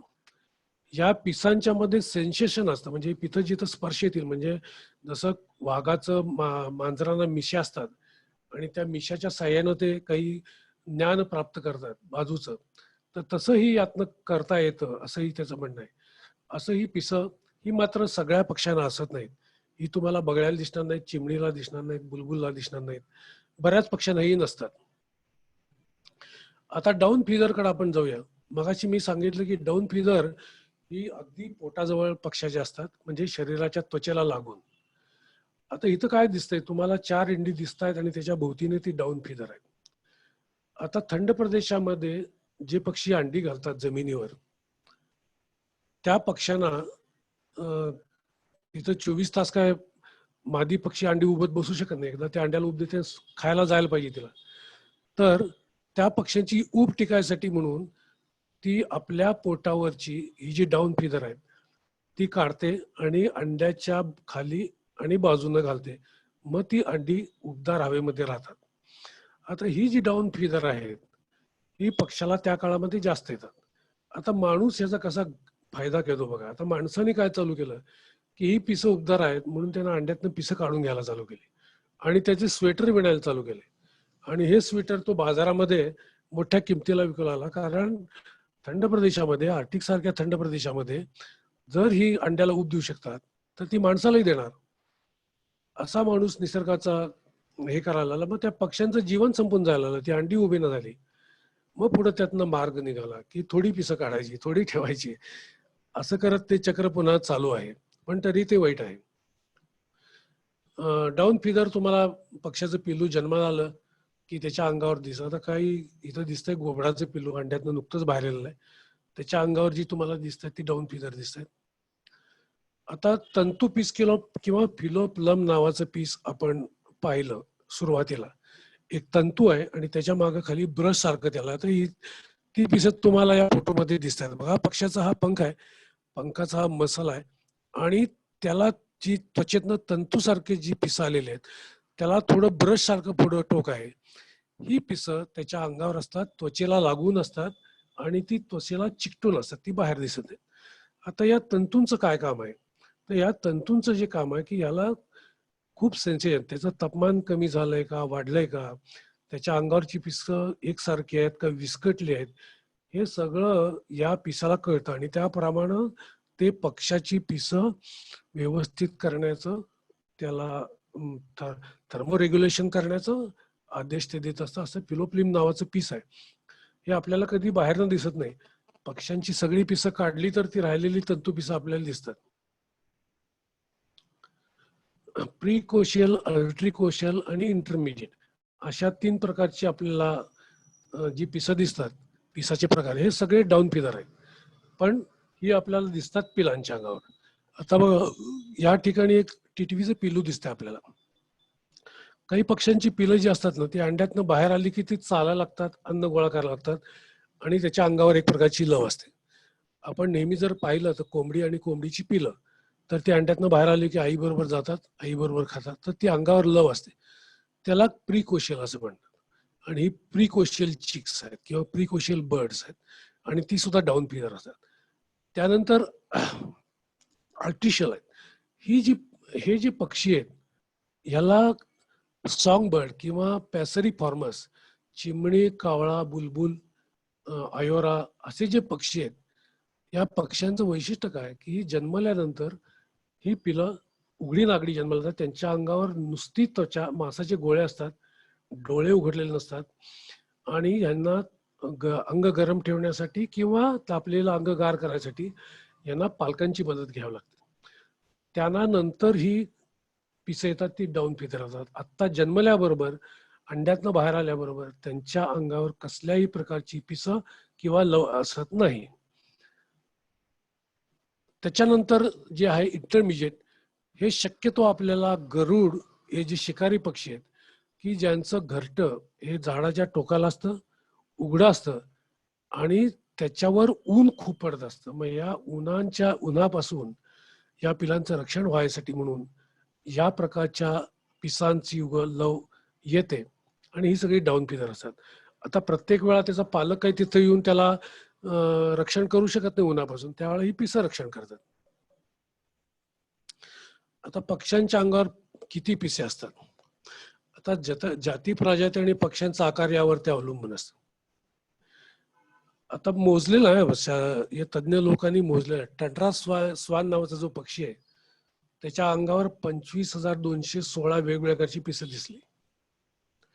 आता व्हाईट थ्रोटेड स्पॅरो नावाचा जो चिमणी आहे, त्या चिमणीच्या अंगावर हिवाळ्यामध्ये 2500 आणि उन्हाळ्यामध्ये 1500 पिसं असतात. आता ही 1000 जास्त पिसं असणार आहेत, ती कोणती असू शकतील? तर साहजिकच डाऊन फिदर असणार आहेत, किंवा थंडीपासून संरक्षण करायचे.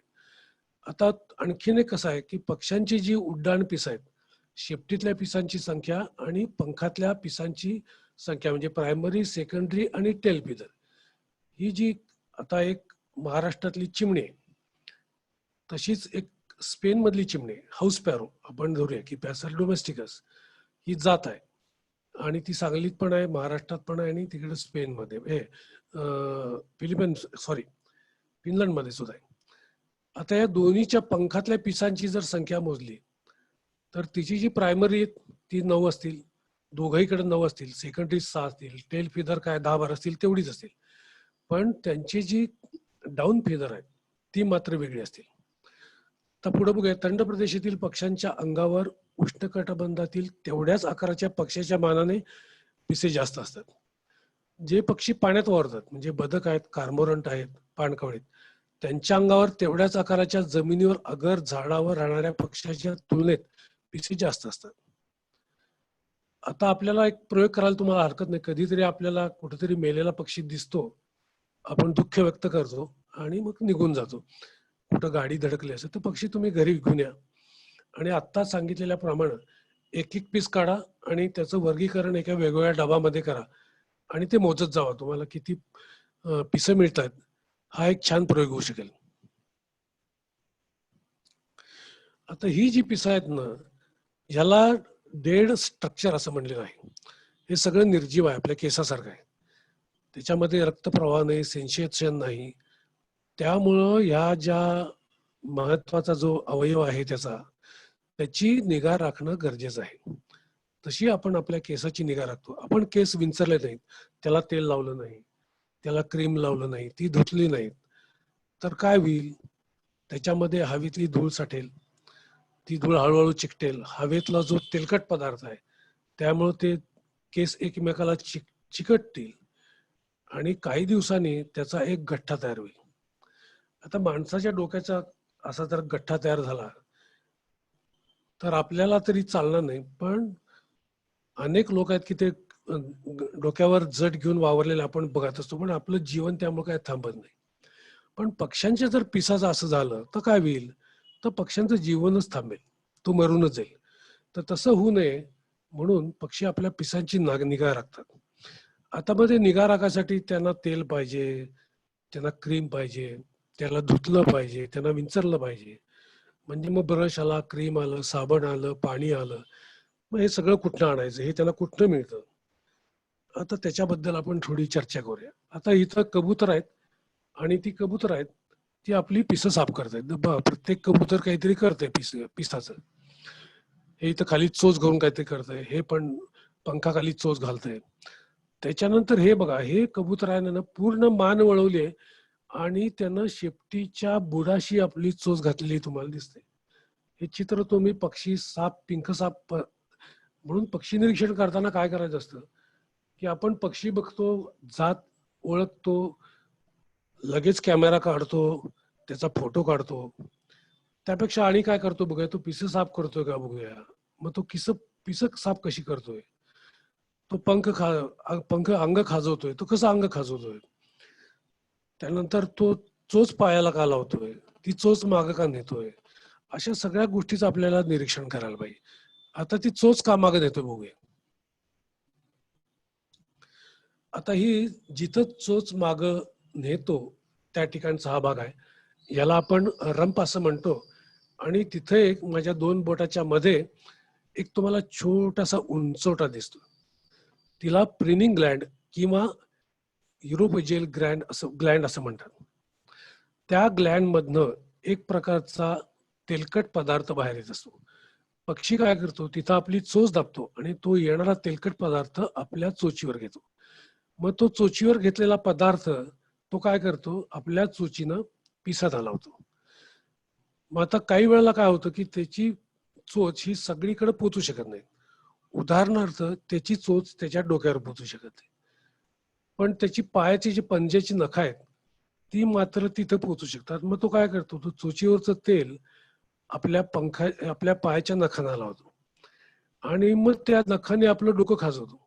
मग तिथं ते तेल लावतो. असं ते काहीतरी उद्योग करत असतात आणि एकूण ती आपली पिसं सुटसुटीत. आता हे करावं का लागतं, तर पिसांची झीज त्यामुळे कमी होते, ते त्याचे रंग जे आहेत ते उठावदार होतात. पक्ष्यांचं लाईफ, पक्ष्याच्या पिसाचं लाईफ वाढतं आणि सुळसुळीत आणि मऊ झाल्यामुळं उडण्याचं वाऱ्याबरोबर होणारं, हवेबरोबर होणारं घर्षण आहे ते कमी होतं. आता आणखीन एक पीस आहे की आपण डाऊन फिदर बघितलं, त्या डाऊन फिदर मध्ये आणखीन एक पीस आहे, त्याला पावडर डाऊन फिदर म्हणतात. त्याची रचना डाऊन फिदर सारखी आहे. पीस कसं दिसतंय बघा, त्याचा केवढा मोठा दांडोर आहे आणि त्याला कडेला गुच्छ आहे आणि तो मी खाली जो कागद ठेवलाय त्याच्यावर तुम्हाला बारीक कण पडलेले दिसतात, पांढरे पांढरे.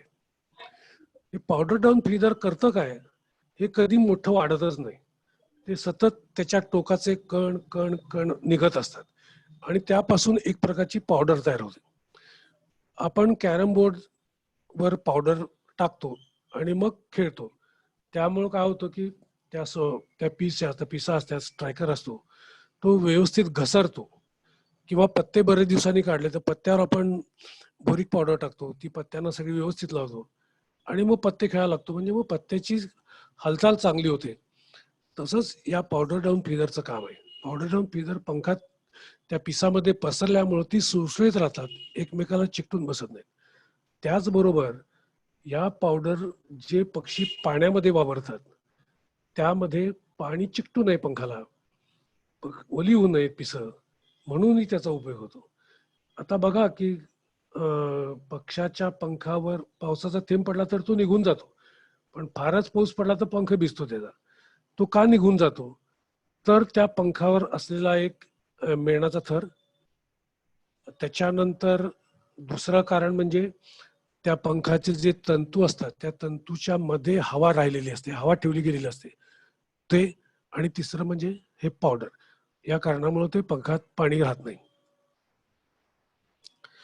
आता स्वच्छतेचा आणि निगा राखायचं एक काम, सूर्यस्नान असा फोटो तुम्हाला मिळाला तर काढत जावा.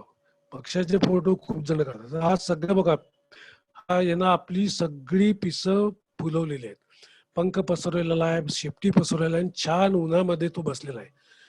पक्ष्यांना उन्हामधनं जे काय मिळतं तिथले ते त्यांना हवं असतं आणि पंखांची निगा राखायसाठी म्हणून ती उन्हामध्ये ऊन द्यावं लागतं त्यांना, म्हणून ते ऊन देत असतात.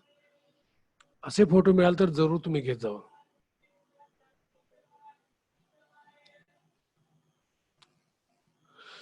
आणि एक प्रकार आहे स्वच्छतेचा म्हणजे आंघोळ. इथं आपल्याला बघा, इथं चिमण्या दिसत आहेत, इथं पाण्यामध्ये आंघोळ करतायत.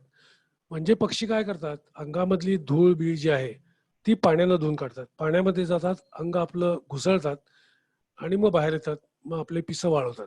त्यामुळे काय होतं, त्यांच्या शरीरामध्ये जे काही कृमी असतात त्या पण जातात आणि धूळ चिकटपणा निघून जातो. दुसरी आणखीन महत्वाची अंघोळ आहे ती आपल्याला दिसते की मडबाथ किंवा मातीची अंघोळ. आपल्या आयुर्वेदामध्ये सुद्धा मातीच्या आंघोळीचं फार महत्व आहे. तर इथं बघा आपल्याला चिमण्या दिसत आहेत, त्या स्वतः मातीमध्ये घोळून घेत आहेत. ती धुळीचे कण जे आहेत ती बारीक धूळ त्यांच्या पिसामध्ये जातं आणि पिसामध्ये गेल्यानंतर काय होतं की त्या पिसामध्ये त्वचेमध्ये जे बारीक बारीक कृमी कीटक आहेत त्या कृमी कीटकांच्या श्वासमार्गात ती धूळ जाते आणि मग त्यांचा नायनाट होतो. अशा प्रकारे आता जमिनीवर वावरणारे जे पक्षी आहेत ना हे धुळीचे अंघोळ जास्त करतात. तुम्हाला सनबर्ड हा पक्षी कधी जमिनीवर धुळीची अंघोळ करताना दिसणार नाही, पण वेडा राघू दिसेल, कारण वेडा राघू हे जमिनीमध्ये घरट करतो. तर जे जमिनीवर ज्याचा संपर्क जास्त येतो असे पक्षी जास्त करून धुळीची अंघोळ करतात. आणखीन एक सफाईचा प्रकार आहे. चित्र पहा तुम्ही, ज्या ठिकाणी तुम्हाला पांढरे बाण दिसत आहेत त्या ठिकाणी तुम्हाला एक पांढरे पांढरे किडे दिसतील.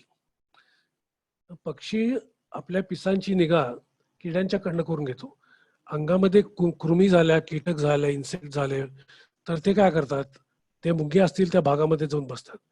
त्या मुंग्या त्यांच्या अंगावर चढतात आणि त्या ज्या बारीक कृमी आहेत ते त्यांचं अन्न असतं ते खाऊन टाकतात आणि त्यानंतर मग तो पक्षी आपली पिसं झटकतो आणि मग त्या मुंग्या खाली पडून जातात.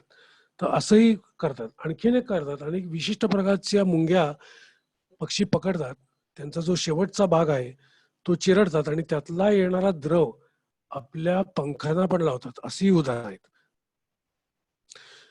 आता पिसं झडतात का किंवा पिसांचा मोल्ट होतो का, तो हो जरूर होतो. कारण हे पीस काय आयुष्यभर असत नाही, त्याचं आयुष्य ठरलेलं असतं.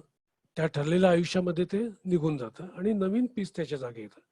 मग पक्ष्याच्या अंगावरची सर्व पिसं ही झडत असतात, येतात जातात. आता तो क्रम असतो.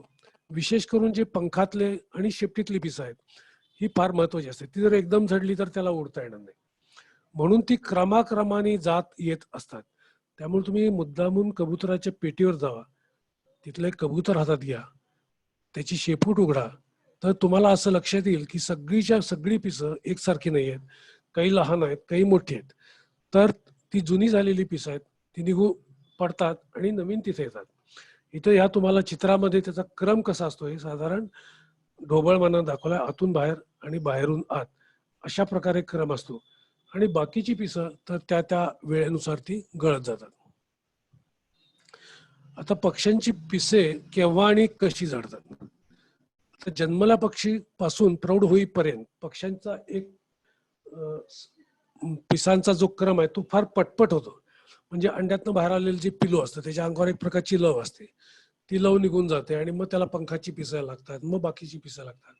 तसं ही पहिली पिसं निघून जातात. आता जेव्हा तो प्रौढ होतो त्यावेळेला त्याला छान चांगली पिसं येतात. म्हणजे 2-3 वेळा या काळामध्ये त्याची जुनी पिसं जातात, नवी पिसं येतात. नंतर काय होतं की जुनी झिजलेली खराब झालेली पिसं, म्हातारी झालेली पिसं गळून पडतात, नवीन येतात.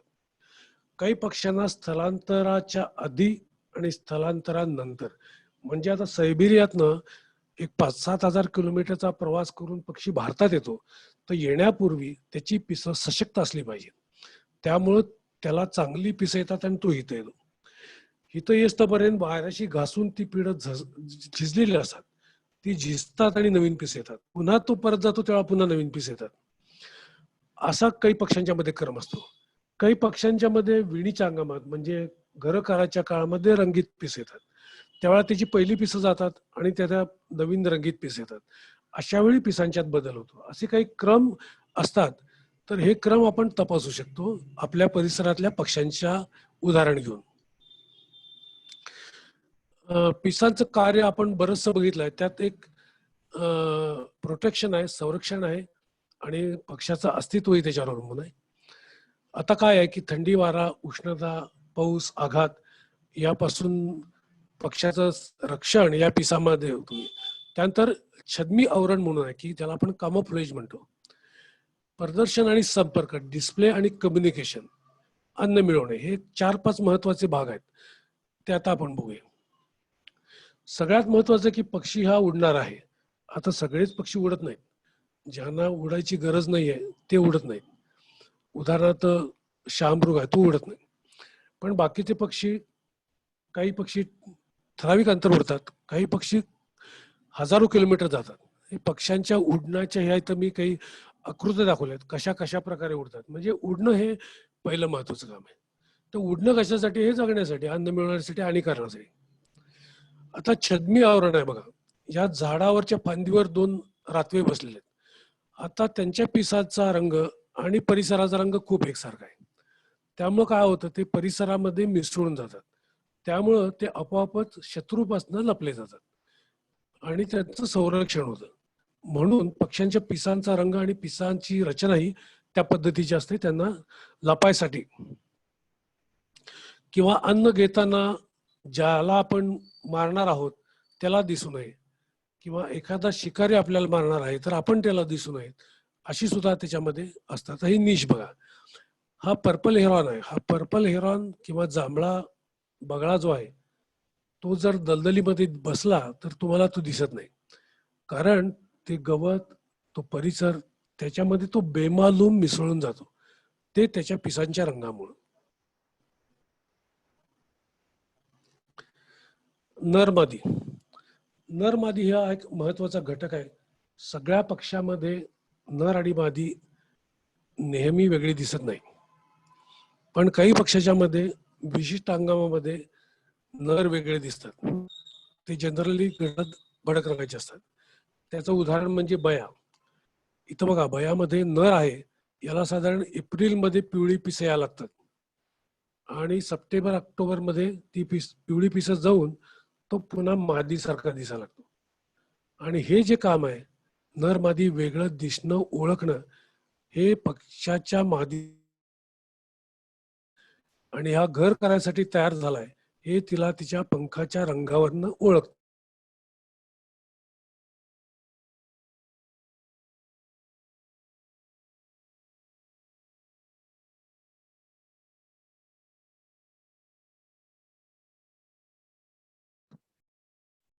सर तुमच्या इथे नेटला काहीतरी प्रॉब्लेम झालाय.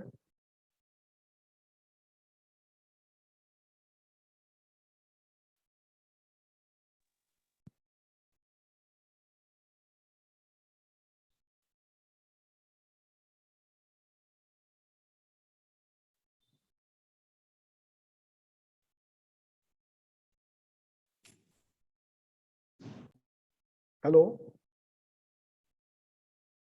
बाहेरच पडली होती.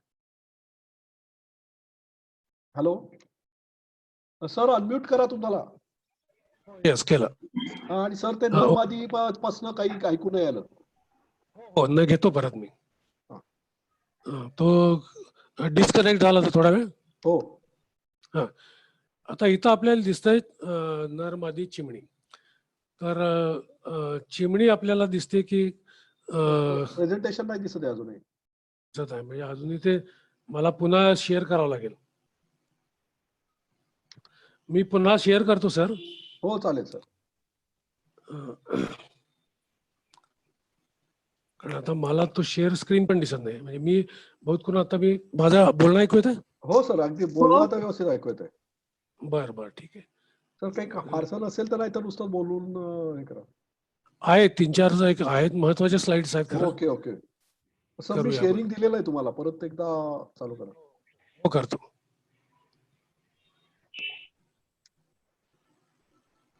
स्क्रीन शेअर करतो मी आता. हो हो. ओके.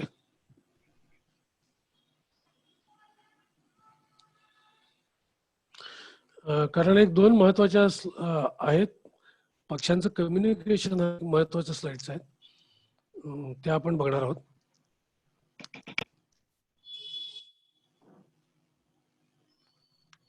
आता माझा स्क्रीन दिसतोय सगळ्यांना? हो सर, दिसतोय.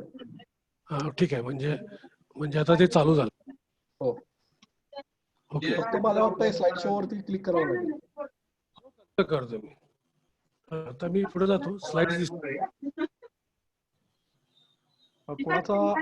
कुणाचा तरी माईक चालू आहे, प्लीज बंद करा. माईक चालू आहे कोणाचा तरी. माझं नाही चालू. कोणाचा तरी माईक चालू आहे. प्लीज बंद करा माईक.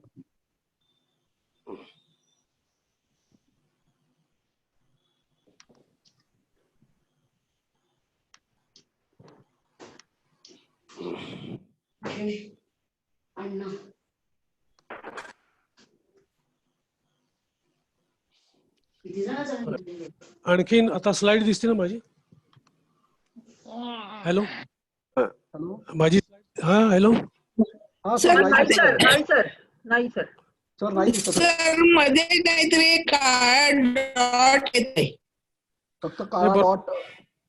अच्छा म्हणजे हा. पक्षी त्यातला काय हा, ती चालय एक- काळा रेक्टँगल दिसतोय मोठा. हा, तो ते- बरोबर आहे. हा 343 नंबर पासून फेदर ट्रॅक पर्यंत आहे आणि खाली म्हणजे 2 लाईन्स कव्हर होत आहेत.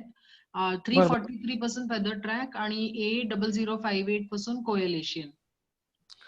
बर ते असं झालंय ते की इक्लिप्स प्लमेज नावाची एक प्लमेजचा प्रकार आहे. आता काय दिसतंय तुम्हाला? नाही सर काहीच दिसत नाही.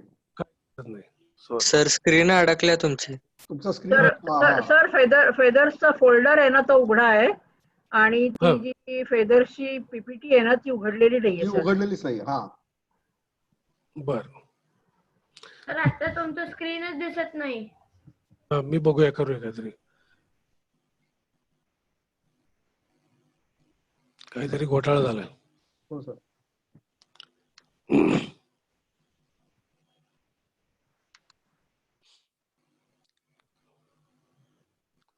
आता काय दिसतंय तुम्हाला? हा सर आलं आता. हा परत आता स्लाइड्स आलेले आहेत. हो आता बरंच खाली जा फक्त. जातो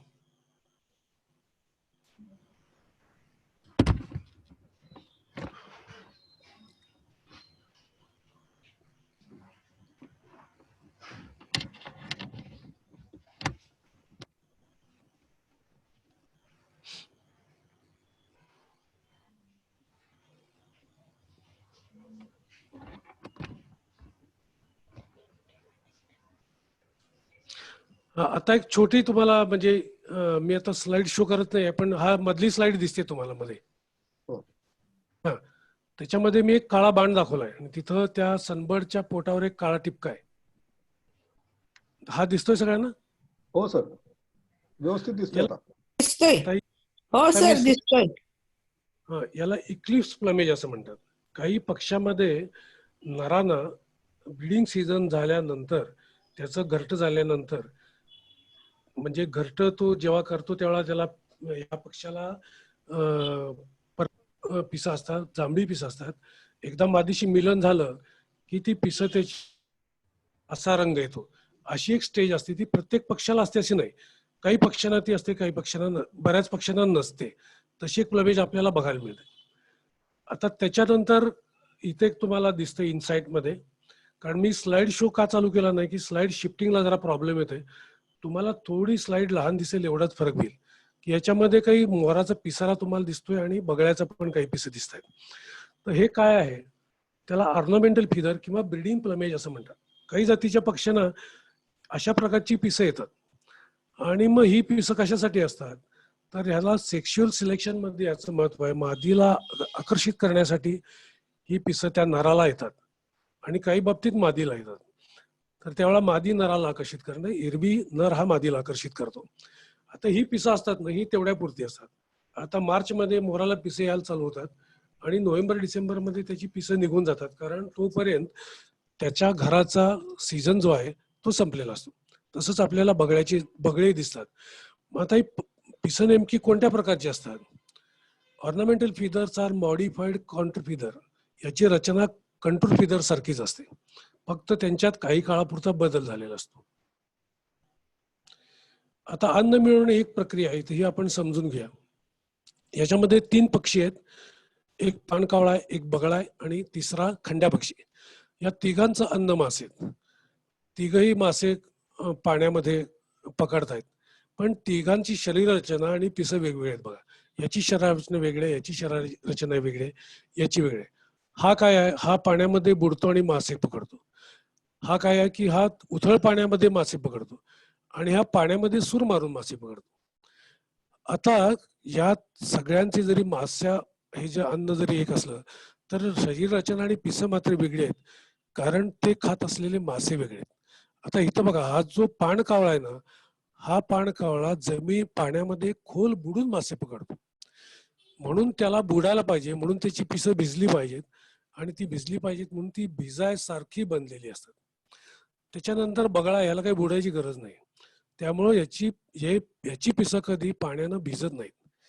आणि त्याच्या पायावर कुठं पिसं आहेत का बघा, कारण तो उथळ पाण्यामध्ये ती सतत भिजली पायावरची पिसं तरी बरोबर नाहीये. आणि हा पक्षी कसा आहे बघा, हा सूर मारतो पाण्यामध्ये आणि 2-3 फूट आत बुडतो आणि मासा पकडतो. याची पिसं पण पाण्यामध्ये कधी भिजत नाही.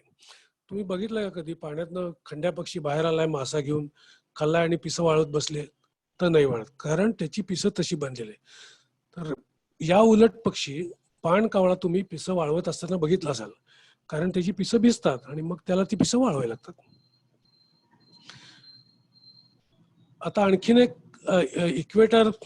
इक्वेटर या देशामध्ये च्या जंगलामध्ये क्लब विंग्ड मॅनिकिन नावाचा पक्षी आहे. आणि हा क्लब विंग मॅनिकिन पक्षी हा गातो. कशानं गातो? पंखाने गातो. कसं गातो?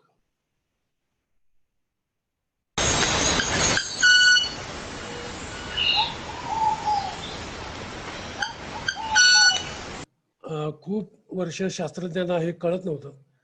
त्याच्यानंतर खूप त्याच्यावर संशोधन झालं आणि मग हा आवाज पंखात येतो. तर त्याच्यासाठी त्याच्या पंखाचं मॉडिफिकेशन झालं.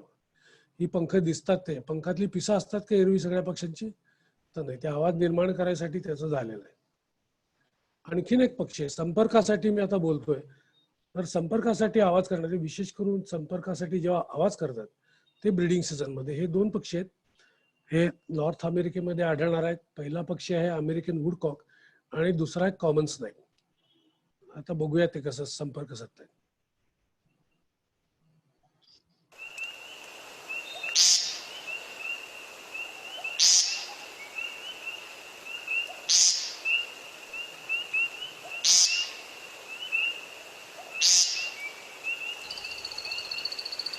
हे सगळे आवाज या पक्ष्याची जी पंखाची टोकाची आहेत, प्रायमरी फिदर्स आहेत, त्या प्रायमरी फिदर्स पासून बनवलेले आहेत.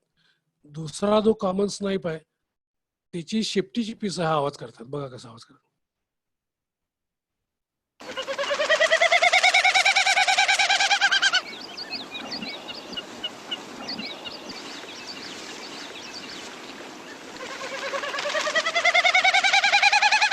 त्याच्यानंतर रंग, आपण खूप रंगीबेरंगी पक्षी बघतो, सप्तरंग असतात असं आपल्याला वाटतं. या मोराच्याच किती रंग आहेत बघा, तर तसं नसतं. RGB म्हणजे रेड, ग्रीन, ब्ल्यू, लाल, हिरवा आणि निळा हे 3 पिगमेंट त्यांच्यामध्ये असतात आणि तसे तंतू त्यांच्या पिसेमध्ये असतात. त्या तंतूंचं मिश्रण करून हे 7 रंग बसतात. जसे आपण वेगवेगळे रंग मिसळून 7 रंग मिळवतो तसंच ते ह्या चित्रामध्ये तुम्हाला दिसतंय बघा. सर तुमची स्क्रीन अडकल्या वाटतं. आता काय दिसतंय तुम्हाला? सर पहिली स्क्रीन दिसते क्लब विंग मॅनकिन की. अच्छा, आता काय दिसतंय? तेच दिसतंय. हो. काहीच फरक नाही झाला. बर, त्या प्रत्येक स्लाइडवर खाली डाव्या साईडला क्लिक करा सर, म्हणजे खाली जाईल. नाही, स्लाइड जाते खाली. आता काय दिसतंय बघा? नाही सर, इथे काहीच नाही तर दिसत. तेच आहे. इथे अडकलंय. म्हणजे मला पुन्हा स्टॉप शेअर करायला आहे. आता बरंच झालेलं आहे, पण एकदा स्टॉप शेअर करतो मी आणि पुन्हा शेअर करून काय होतं बघूया.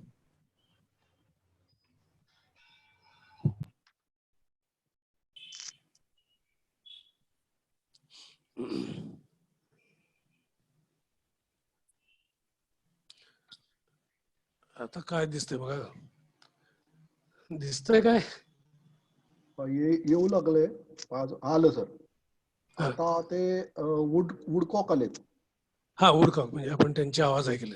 हो. आता आपण पुढे जाऊया तिथनं. खूपच मागे गेलं. आता काय आलं? आता हा, आता मोर आला. मोर आला काय? बर, मग पुन्हा ते काहीतरी चुकलं जाईल. नाही सर, बरोबर आहे ना. आता इंटरॅक्टिव्ह ऍक्शन विथ लाईट.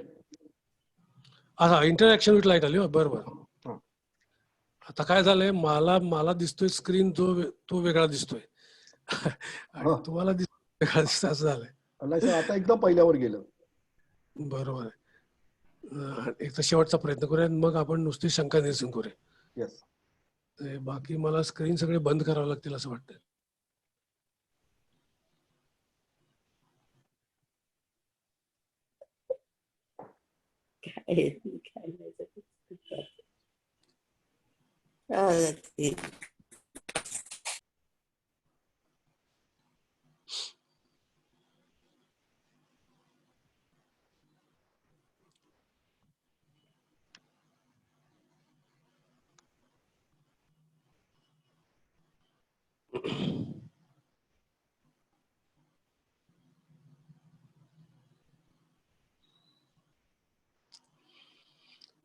काय दिसतंय आता?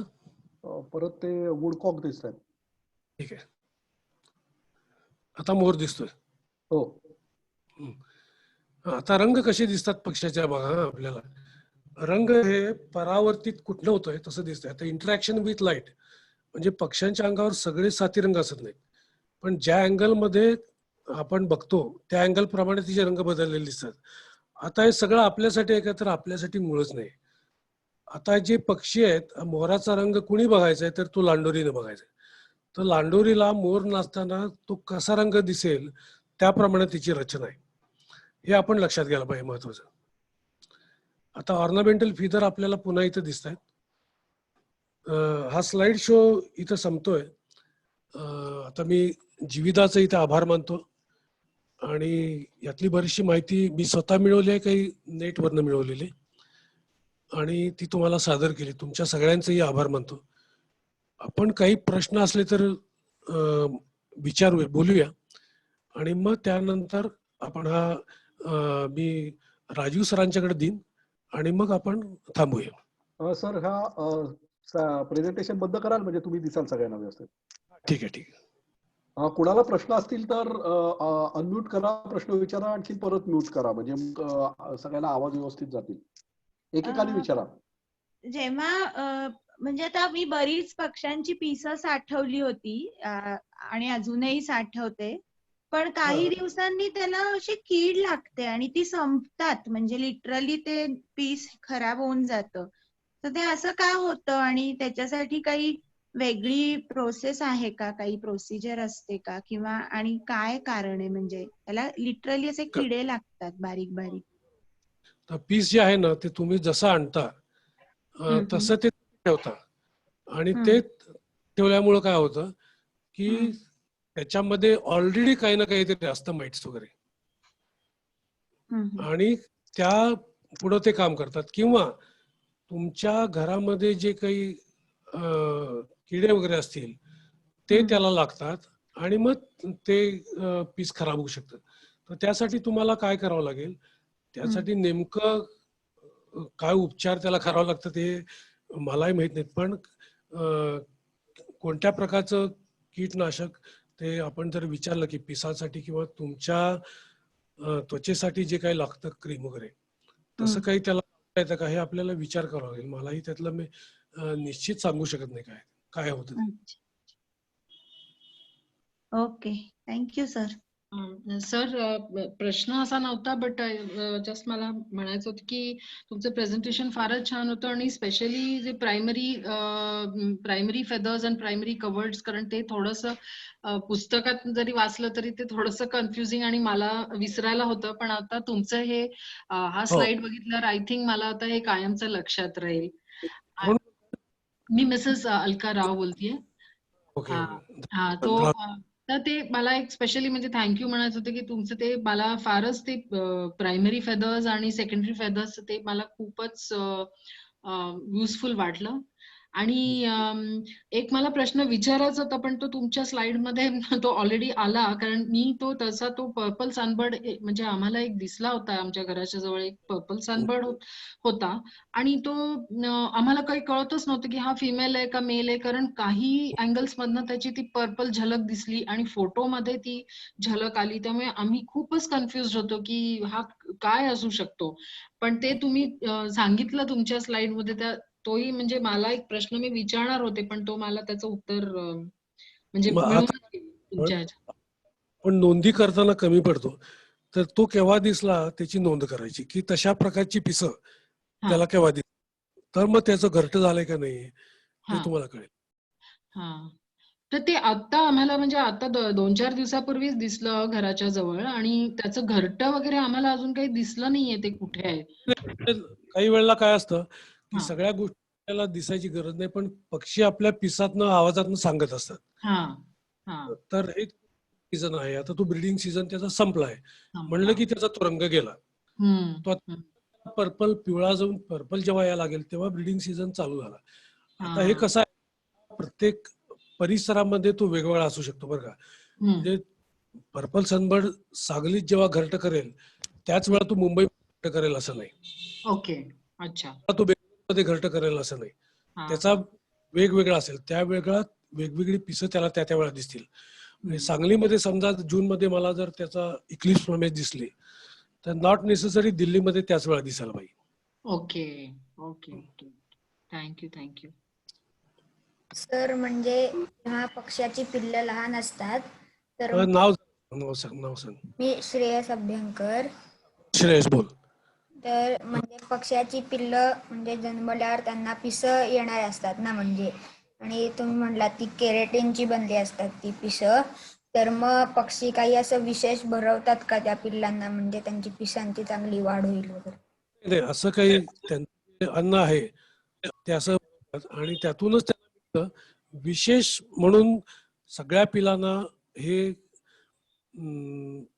पक्ष्यांची जे पालक असतात ते सुरुवातीला आळ्या हे जास्त करून भरतात, कारण त्यात प्रोटीन खूप असतं आणि त्यावेळेला उपलब्धही जास्त असतात, आणि मोठे मोठे किडे त्यांना खाता येत नसतात, पण अन्नातनं त्यांना ते आपोआप मिळत असतं.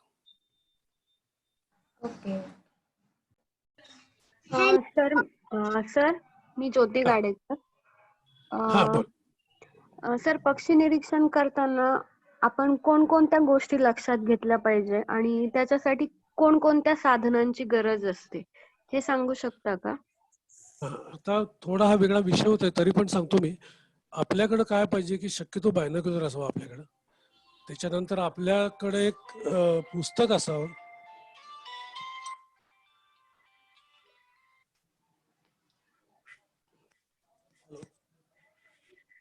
हॅलो. हा सर, काही नाही, सगळंच बंद झालं होतं म्हणून मी तुम्हाला फोन केला, बाकी काही नाही. चालू दे, कंटिन्यू.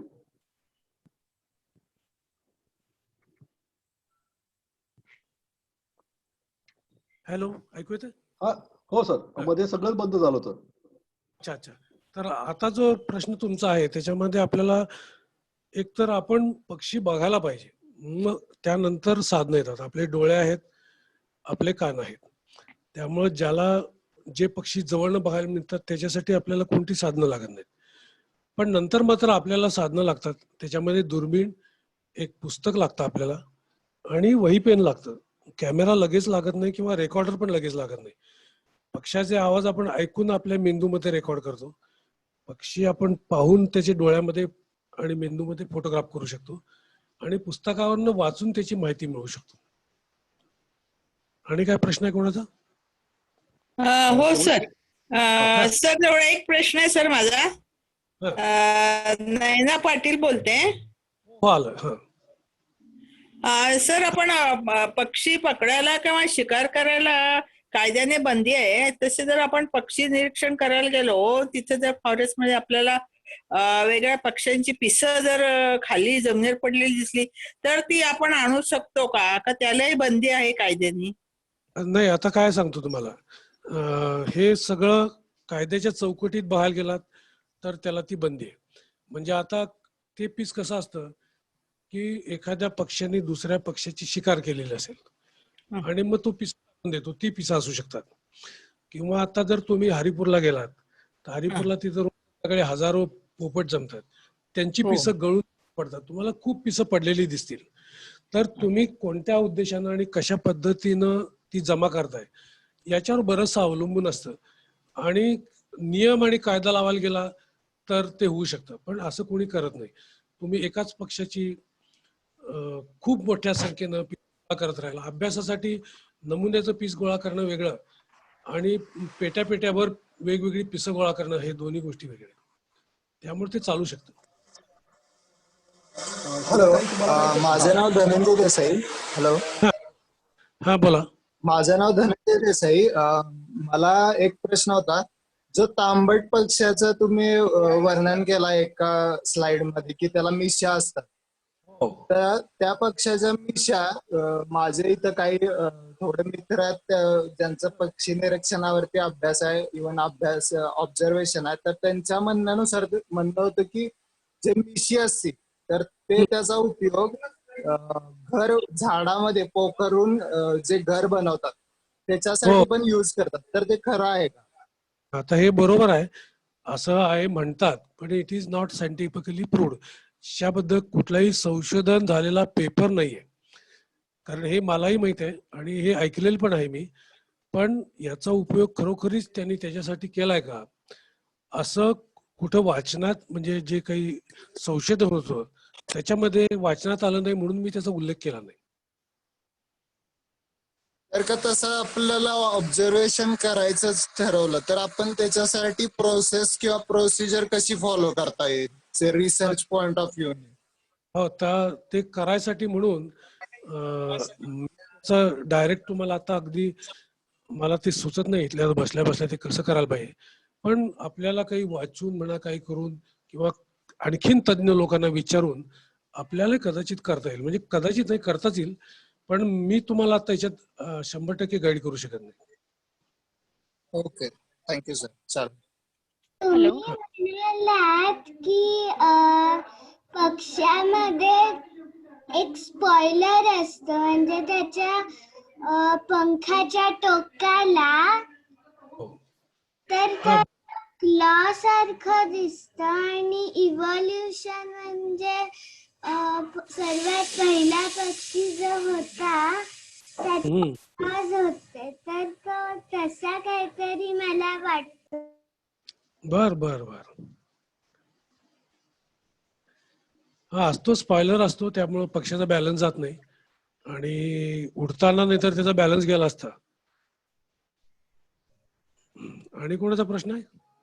प्रश्न विचारायचा.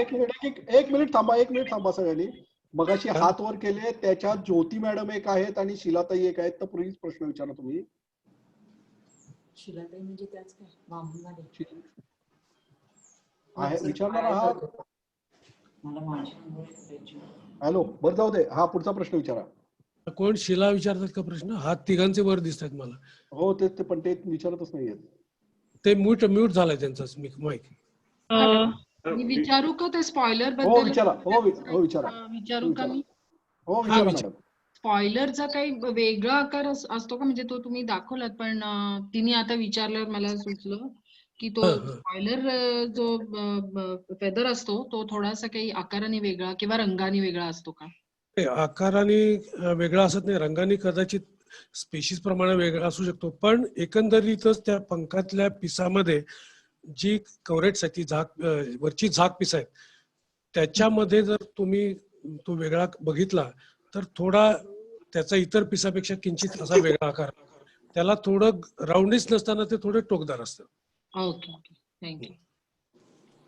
शेवटचे 2 प्रश्न घेऊया आपण, बराच उशीर झाला. कोणाला काय विचारायचंय का? हॅलो, हा, मी राधिका गोखले बोलते.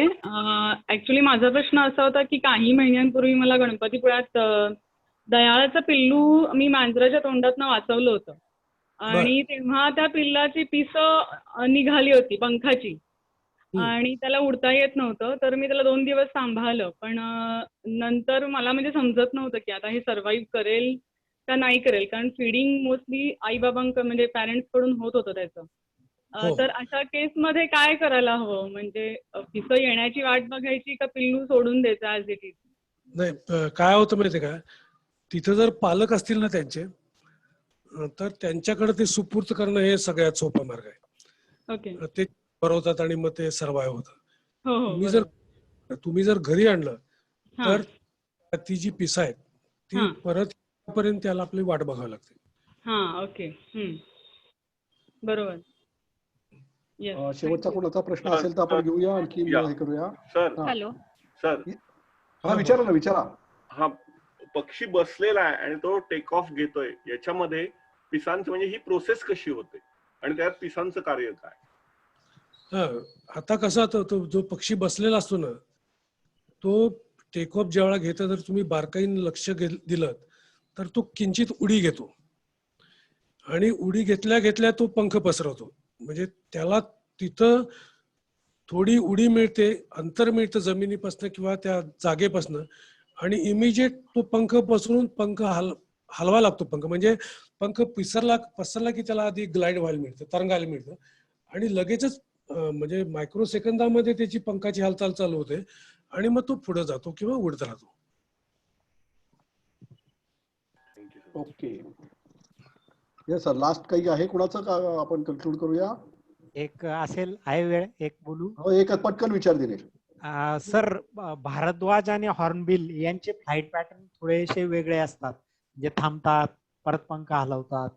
तर ह्या बऱ्याच पक्ष्यांमध्ये काही ना काही फरक आहे फ्लाइट्स मध्ये. आता फ्लाईटचा तुम्ही काढलात ना, तर हा विषय कसा आहे की हा प्रत्येक स्पीशीज, कावळा, चिमणी, पोपट, बुलबुल, भारद्वाज, धने, फ्लेमिंगो, बगळे, प्रत्येक स्पीशीजचं स्वतःचं एक वेगळं उडण्याचं वैशिष्ट्य असते. आणि ते वैशिष्ट्य का आणि कसं विकसित झालं याबद्दल मी तुम्हाला काही अथॉरिटिव्हली सांगू शकणार नाही. जे मोठ्या पंखाचे जवळच्या जवळ उडणारे जे पक्षी असतात ते नेहमी पंख पसरवतात, उडतात, थोडी उंची घेतात आणि पुन्हा पंख मिटतात, त्यावेळेला ते अंतर करतात आणि